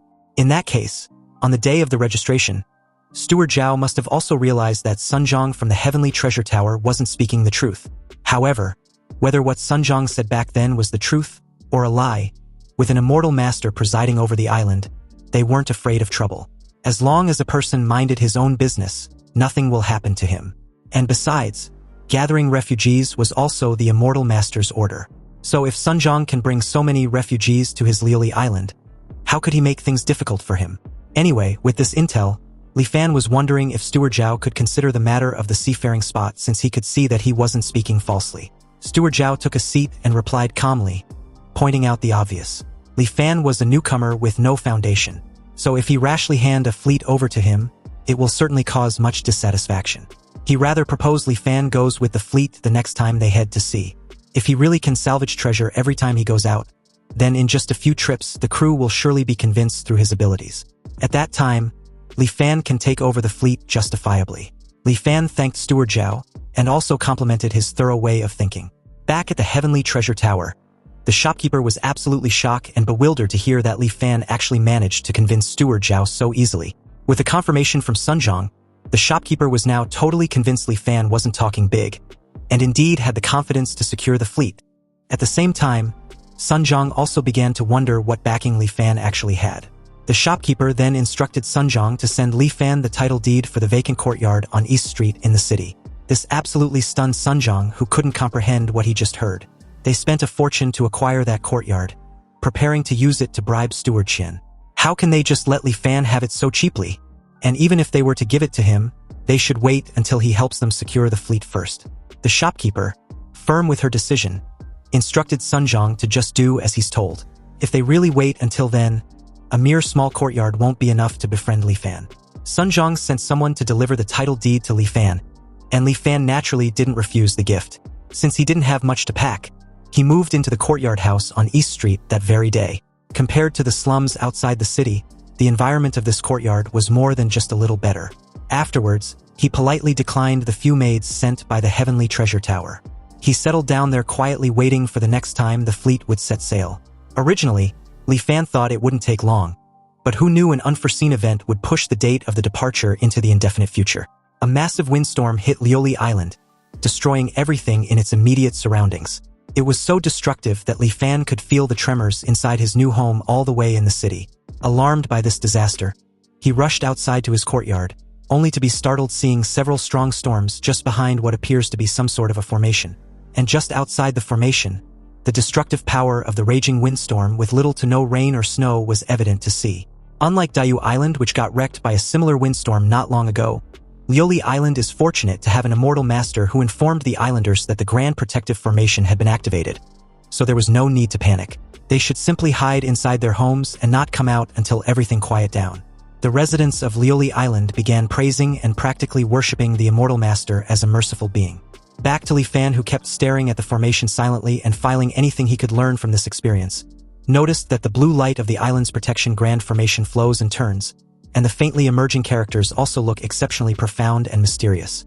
Also, about the howling sound just now, like ghosts weeping along with the raindrops, have all been completely shut out by the light barrier. Meanwhile, outside was the violent storm, while inside was calm and tranquil. Li Fan questioned if this was the means of the immortals. Just then, his eyes widened very abruptly as a heavenly divine thunder violently struck the formation, and the aftershock of the collision between it and the Grand Formation created an overwhelming pressure that instantly brought him to his knees, spurting a mouth full of fresh blood in the process. Li Fan, shell-shocked, couldn't fathom such power from just a thunder strike, and what's more, it appears to be just one of many installed for the island, as several started striking around and on the island like a divine punishment. Li Fan gritted his teeth with uncertainty, wondering if his 10th lifetime was going to end there like this. Fortunately, the Island Protection Grand Formation was more reliable than he imagined. It actually held on without shattering.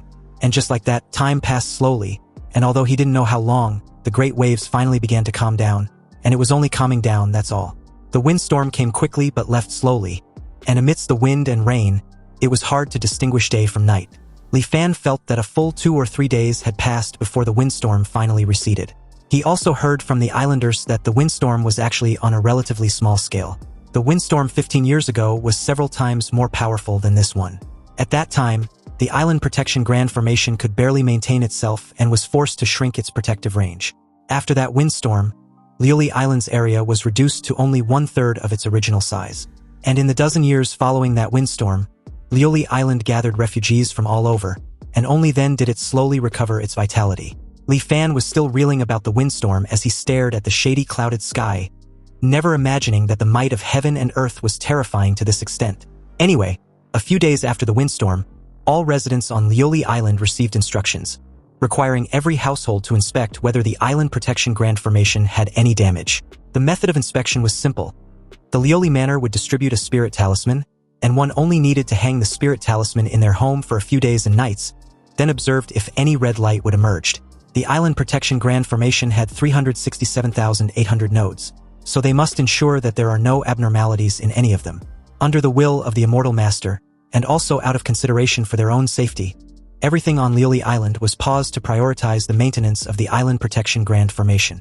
In the past, the Immortal Master would coordinate the maintenance work for the landmass, but this time, it is said that the spirit stones maintaining the landmass's operation were nearly exhausted, so the Immortal Master returned to Wanxian Island to retrieve spirit stones. The landmass inspection self-counts 360 flashes of the spirit talisman as one small cycle, and 360 small cycles as one large cycle. As long as no red light emerges within one large cycle, It represents that the landmass was unharmed. Li Fan was impressed and amazed with the Island Protection Grand Formation. It was so massive yet incredibly intricate, and truly hard to imagine how it was built. 5 days later, the result that made everyone on the island breathe a sigh of relief came out. The Island Protection Grand Formation was undamaged. And with the return of the Immortal Master, the residents of the island finally completely set their minds at ease. Life on Lioli Island gradually returned to normal. In the following months, refugees from other islands arrived at Lioli Island from time to time to seek asylum. These survivors were only a minority, and the vast majority of people on their islands had died in the recent windstorm. The Tseongyun Sea region was vast and boundless, with an unknown number of islands, large and small. Only those islands with special resources would have an immortal master presiding over them. Anyway, during these few months, Li Fan didn't stay idle. He persisted in cultivating the profound yellow heart-cleansing incantation every day, and finally, there were results. But both the upper limit of his physiological age and psychological age had increased once more. And although the margin wasn't large, it still made him feel energized. So just like that, another month passed, and news from Steward Zhao finally came. Apparently, the windstorm in the Tseongyun Sea had completely disappeared, and the fleet's next departure was imminent.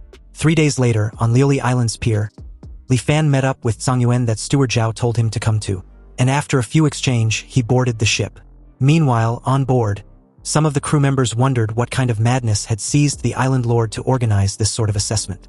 After all, the fleet with the smallest harvest this voyage will be deemed unqualified, and will have their future sailing qualifications cancelled. How can this be good? And it was all caused by the windstorm. There has also been rumors that the Island Protection Grand Formation of Coral Island to the south shattered, and the entire island was razed to the ground. And those supplies that Coral Island needed to submit have fallen onto their Lioli Island's head. The two crew members questioned what kind of situation this disaster had put their Lioli Island in, and how they were supposed to live in the future. It was said that it's only temporary, and they just need to make up for what was owed before.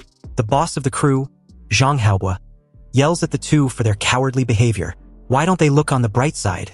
Doesn't the first place also receive a reward? And the share of the harvest was increased from 30% to 50%. The crew dejectedly tells Zhang Haobo to stop dreaming. First place? With their fishing skills? Yeah, right. He was pretty much aware that they barely complete the fishing quota every time. Another agreed with what was said. The way he sees it, this will be their last time going out to sea. He even suggests they just not go back and become free and unfettered pirates. Musing over the idea, he comments on how thrilling that would be. Zhang Haobo assures them not to worry. There was a capable person on the ship this time around. He introduced Li Fan to the crew and guaranteed that they would return fully loaded. The crew were skeptical when they heard this, and upon seeing how pale and clean Li Fan was, they wondered if he had ever been to sea. Zhang Haobo yelled at them for being blind fools. Can't they recognize a noble person when they see one? Zhang Haobo then declared Li Fan as a great talent specially invited by Steward Zhao, and he would be taking over their ship soon, so they needed to be more polite towards their new captain. The crew, as expected when aggravated, yells that their boss, Zhang Haobo, had been the captain of the Tseongyun ship for almost 10 years. So how can he just give it up like that? One of them even added that Zhang Haobo had saved his life in the past. So if he's being driven out of his position, then he, Lu San, would be the first to disagree. He won't stand for this injustice. Zhang Haobo gave a humorous chuckle and nodded slightly, quite pleased with himself for instigating this intimating tactic to show Li Fan who was really in charge. He watched Li Fan's reaction with a sly smile as the crew continued to yell, expressing their dissatisfaction. They even suggested throwing Li Fan into the sea to feed the fish once they set sail. After all, it was perfectly normal for someone to die at sea anyway. Zhang Haobo tells the crew to calm down, then acting all ungrudgingly, he stated that even though he knew everyone thought highly of him, the Tseongyun ship was Steward Zhao's property after all, and at the end of the day they were merely selling their lives for him. And now that Steward Zhao had declared he wants to change personnel, he has no choice in the matter. Li Fan listened quietly, and having lived through several lifetimes, these moral coercion and public manipulation were nothing but petty tricks to him. He cut in with a firm and commanding tone, questioning the crew whether they do not trust Steward Zhao, who apparently trusted him to lead them. Are they insinuating the Lord's aid has bad eyes? Since he had already promised Steward Zhao that he can find treasures every time they set sail, he certainly won't let everyone down by association. The crew immediately began to think things over as they seriously started to wonder if Li Fan was actually someone with some sort of skills. After all, Steward Zhao's eyes were incredible. and there's basically never a time his eyes had looked wrongly, so Li Fan's words was probably true. Meanwhile, Zhang Haobu's face had darkened when he realized that his sly tactics had gone to shit. It had failed spectacularly with just a few words from Li Fan, and this was pissing him off. He turned sharply with an accusatory finger pointed in Li Fan's direction, claiming he was spouting nonsense about finding treasures every time they set sail. It's clearly horseshit and he doesn't believe it.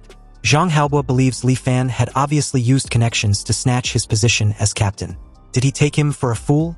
Anyway, since Li Fan likes talking big, he'd like to see how he would fare in the end. Zhang Haobu gave the command to set sail and head out to sea. The Songyuan moved without wind, sailing out of the port and heading towards the vast sea, relying not on wind power nor manpower, but on a set of micro-spell formations driven by spirit stones. The ship was also equipped with a spirit lure, so when traces of Lioli fish are discovered in nearby waters, the spirit lure will issue a guide. But the sea is vast, and the range the spirit lure can perceive is limited. So it requires extremely experienced crew members to first find the general range where the fish schools appear. However, when encountering the ravages of a windstorm or the migration of fish schools, all past experience becomes useless. One can only look for a needle in a haystack, relying entirely on luck. And the Songyuan's luck seemed to be not so good. More than half a month passed. Apart from netting some ordinary fish schools and finding some conventional marine minerals, there were no major harvests. Not only were the crew members all wearing long faces, but even Zhang Haobu began to feel anxious in his heart. After all, there is a punishment for being last place this time. The rule on the island was to return within a month. They've only caught this little bit of stuff this time. It's quite possible they really have the smallest harvest. They can only hope for a turn of events in the next few days. Zhang Haobu stares at the sky, hoping the immortal master protects them. In that moment, Li Fan came out from the cabin, and upon seeing him, Zhang Haobu was quick to throw shade, wanting to know if Li Fan had finally decided to grace them with his presence. If it weren't for his daily meals, Zhang Haobu would have thought Li Fan had died in his room. Li Fan simply requested for a small boat because he'd sensed sunken treasures nearby. Zhang Haobu, completely gobsmacked, screamed in absolute disbelief. He began to stutter, questioning Li Fan if he was joking. But once again, Li Fan just instructed him to quickly prepare a small boat for him. He had seen jewelries shining with brilliance under the deep sea, waiting for him to salvage it. The opportunity was fleeting, and the light of the treasures was becoming dim. Li Fan told him to hurry before he loses its bearings. Zhang Haobu immediately ordered the crew to prepare the boat at once. And in just a few minutes, the small boat was prepared with Li Fan on board. But before leaving, he told them not to follow and should simply wait for his signal. When they asked why, Li Fan replied that they were too noisy, and their noise could easily interrupt his line of sight. Obviously, this left the crew completely speechless. As Li Fan set off and out of earshot, Lu San asked Zhang Haobu if it was possible that Li Fan was running away by himself. Zhang Haobu dismissed this as silly talk. After all, the sea was vast and Li Fan didn't bring any dry rations along. So where could he possibly run off to? 2 hours later, the crew saw Li Fan's signal in a distance and quickly sailed the ship over. When they arrived at the spot, Li Fan pointed to a spot underwater and added that the treasure was there. Zhang Haobu instructed them to cast the net and prepare to make a dive. Less than an hour later, 16 chests of gold and silver were loaded on board. And as they shined brightly under the moonlight, Zhang Haobu, for the first time in his life, couldn't help but seriously think about that Songyuan's stroke of good fortune. And it was thanks to Li Fan. He wasn't bragging and actually allowed the crew to return fully loaded. It seems everything he said was actually true. He can actually really find sunken treasures at the bottom of the sea. This kind of ability had undoubtedly made him an extraordinary person. An extremely extraordinary person just like Steward Zhao. In that moment, Zhang Haobu, completely humbled, was regretful for the way he had treated Li Fan. After all, it was rare to have a chance to meet such a noble person. And it was fine if he didn't grasp this opportunity, but to actually ridiculously think said person was there to snatch his tiny little fleet. Zhang Haobu felt a profound sense of shame and realized he needed to apologize immediately. So as soon as Li Fan boarded the ship once again, Zhang Haobu earnestly came to bow and apologize to him. After dismissing him pleasantly, Li Fan returned to his room to rest. After all, having obtained the treasures, the Songyuan ship stopped fishing, and immediately turned around, setting course back to Lioli Island. Since the harvest this time was so great, the entire crew wasn't able to rest easy until they returned safely to the island. At the harbor, Zhang Haobu told them not to dock just yet. He then instructed Lu San to quietly slip into the water and go notify Steward Zhao. Lu San should ask him to personally send people to do the inventory. Lu San gave a nod and effortlessly left the ship. Zhang Haobo turned towards the rest of the crew and boldly declared that if nothing unexpected happens, their harvest should be the largest among the fleet that went out to sea this time around. And according to the rules, they get to keep 50%. If outsiders do the counting, they will inevitably deduct or miscalculate. Zhang Haobo doesn't feel at ease unless it's their own people. The crew cheered him on, agreeing wholeheartedly and claiming that even losing a little bit of their cut would distress them to death. After waiting for some time, the Zhongyuan docked at the shore, but the personnel for the routine inventory were blocked by Zhang Haobo and the crew members. When they questioned the meaning of what they were doing, the crew said nothing and still made no move of letting them on board to take the inventory. One of them deduced that judging by the ship's draft, that Zhongyuan returned empty-handed this time around also. And from the looks of it, Zhang Haobo's time as captain of the Zhongyuan ship was coming to an end as well. The crew members nearly engaged in a verbal spat with them before Zhang Haobo shut that down real quick. He reasoned that there was no need to argue with them. Li Fan quietly watched the entire scene, noting that there was a reason why Zhang Haobo could sit firmly in the position of captain of the Zhongyuan. It was only his background and experience that seemed to limit him.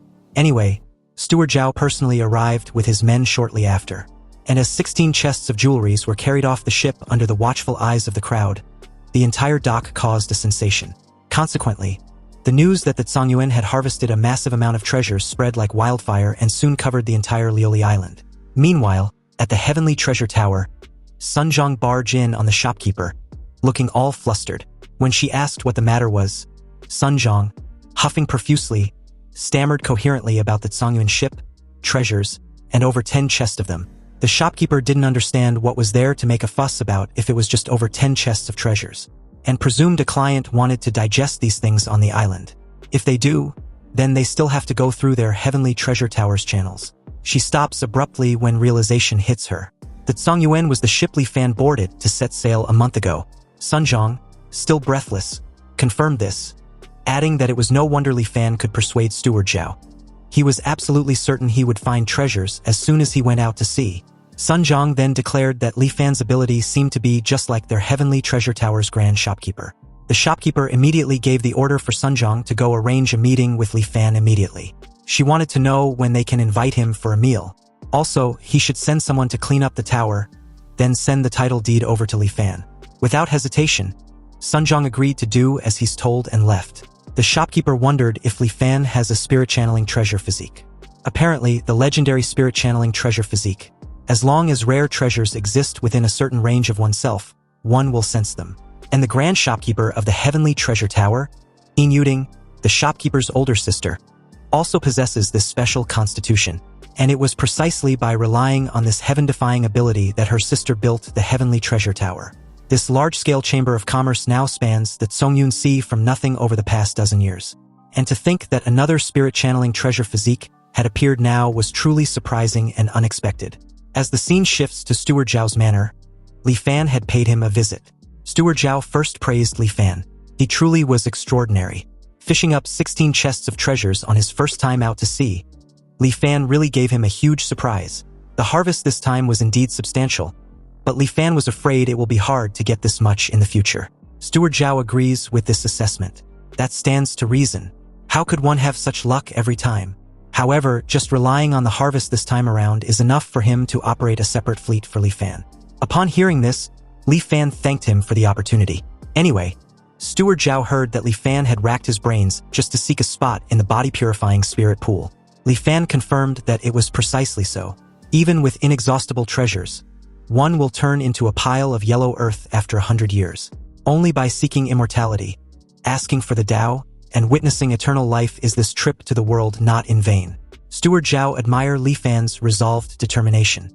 To still have a heart that yearns for the Tao at his age, he admits he's inferior to him.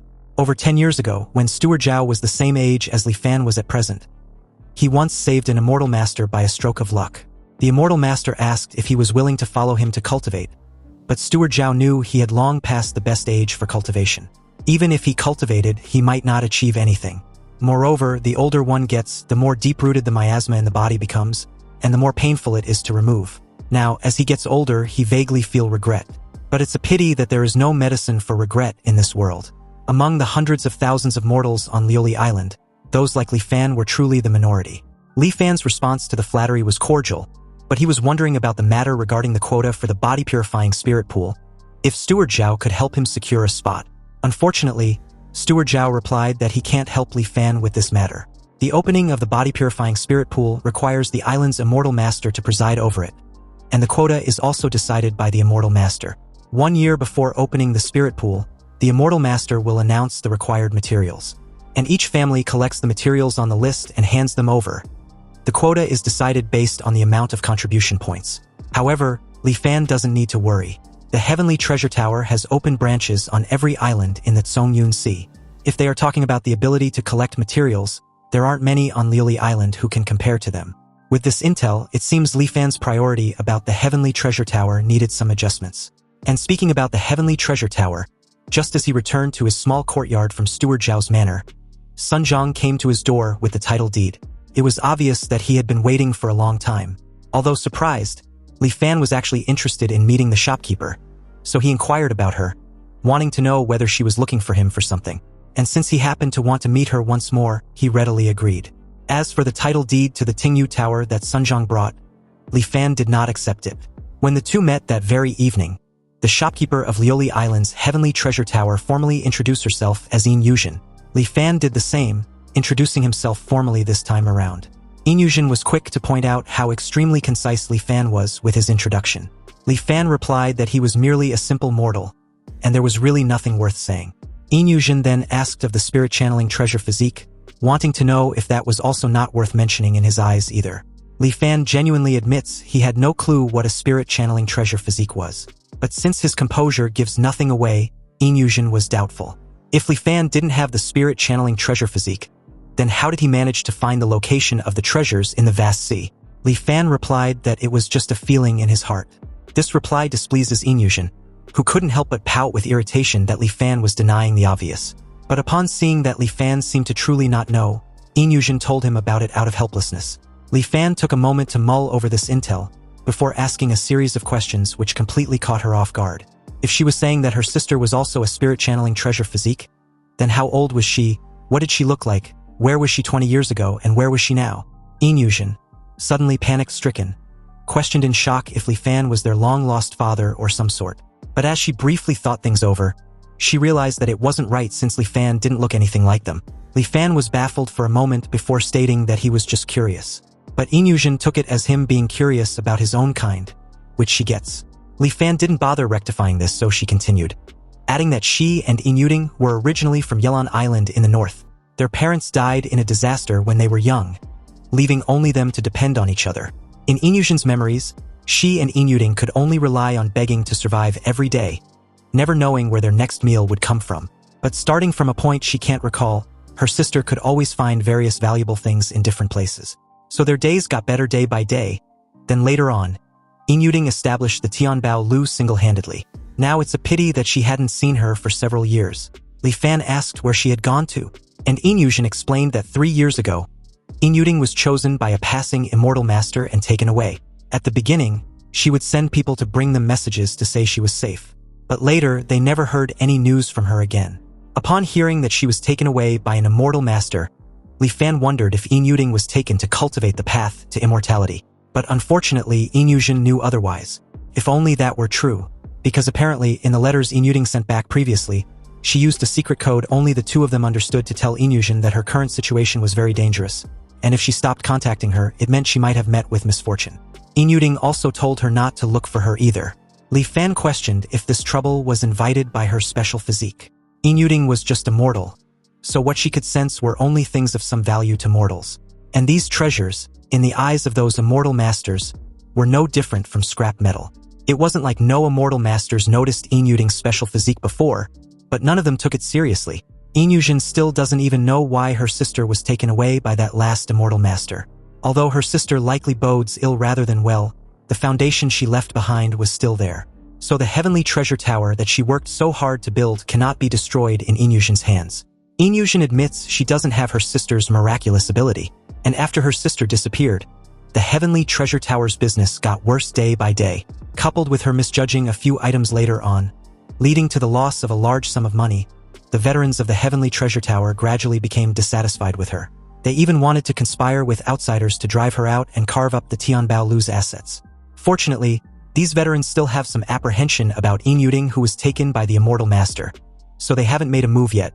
So, under the pretext of opening up markets, Inyushin moved from Yelan Island to Liuli Island to lay low for a while. She originally intended to develop there for a few years and accumulate some strength before settling accounts with them, but she didn't expect to meet another spirit-channeling treasure physique on Liuli Island. Inyushin believes if she had Li Fan's help, she would definitely be able to regain control of the Heavenly Treasure Tower. Although Li Fan understands where she's coming from, he made it clear he wasn't interested in the affairs of her tower. His only wish lies in immortal cultivation. And Inyushin had promised that as long as he helps her secure a fleet, she would help him obtain a spot in the body-purifying spirit pool. He asked if she wants to go back on their deal about the matter. Inyushin explains that the Heavenly Treasure Tower always put integrity first in business. So what they promised Li Fan, they will definitely do.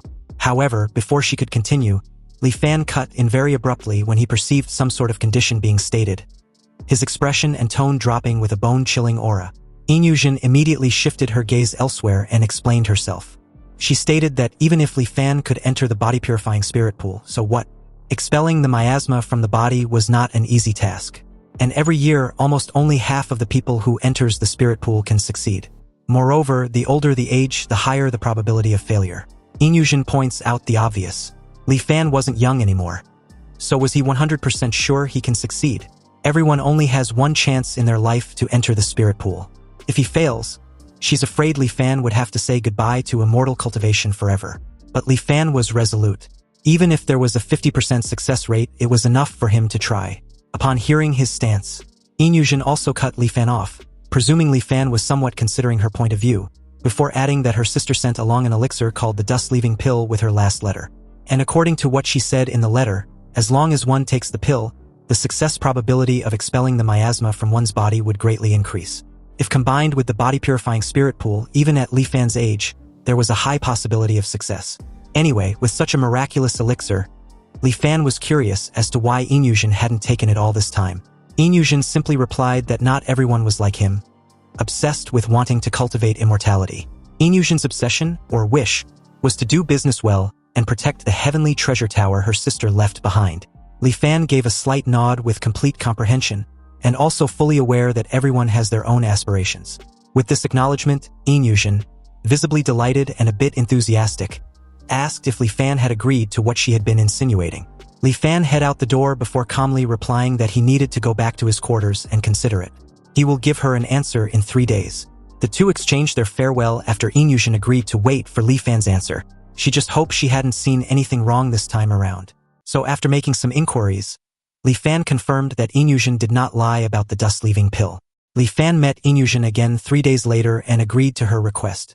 They agreed that before the spirit pool opens, he would help her tower to collect a certain amount of treasures every so often. And when the spirit pool opens, Inyushin will give him the dust-leaving pill. To show her sincerity, Inyushin took out a title deed for the Tingyu Tower. And since both sides had an agreement, Li Fan no longer stood on any ceremony and took it into his possession. Thus, he moved again. The Tingyu Tower was located in the center of Liuli Island, and although it's situated in a busy market, it feels as if it resides deep in the mountains. During the year Li Fan lived in the Tingyu Tower, he first completed 3 of Liuli Island's official voyages, each time bringing back several chests of treasures, shocking the whole island while also successfully winning a fleet quota for the Heavenly Treasure Tower. Afterwards, every time the Heavenly Treasure Tower's fleet set sail, Li Fan would tag along. And in just a year, the Tianbao Lu earned a basin full of money, almost equal to the sum of the previous 5 years' earnings. Also, Li Fan established prestige in the hearts of every person at the Heavenly Treasure Tower. Everyone viewed him with both respect and fear. Li Fan also did not slack off on the matter of cultivation either. Over the past year, whenever he had free time, he painstakingly cultivated the profound yellow heart-cleansing incantation until finally, something happened that made him overjoyed. The charge progress of his truth-returning system accelerated. Before this, the charge progress of Huanjin relied solely on the natural passage of time to increase, reaching 100% every 20 years, and after slowly rising to the upper limit of 200%, it would increase no further. Li Fan had been in the cultivation world for over a year, and according to the previous pattern, the charge progress should be between 6 to 7%. But he discovered that the charge progress actually reached 15%. The charging speed was nearly twice as fast. Aside from the heart-cleansing incantation, he hadn't come into contact with anything else that could be helpful for this. So the only explanation was that cultivating the profound yellow heart-cleansing incantation, which can apparently accelerate the charge progress of his truth-returning system. Also, besides the charge progress, the upper limits of his physiological age and psychological age had both seen significant growth. Time passed quietly in cultivation, and soon only 1 year remained until the opening of the body-purifying spirit pool. Inyushin was delighted to inform him that Lioli Island had announced the list of materials needed by the immortal masters this time around.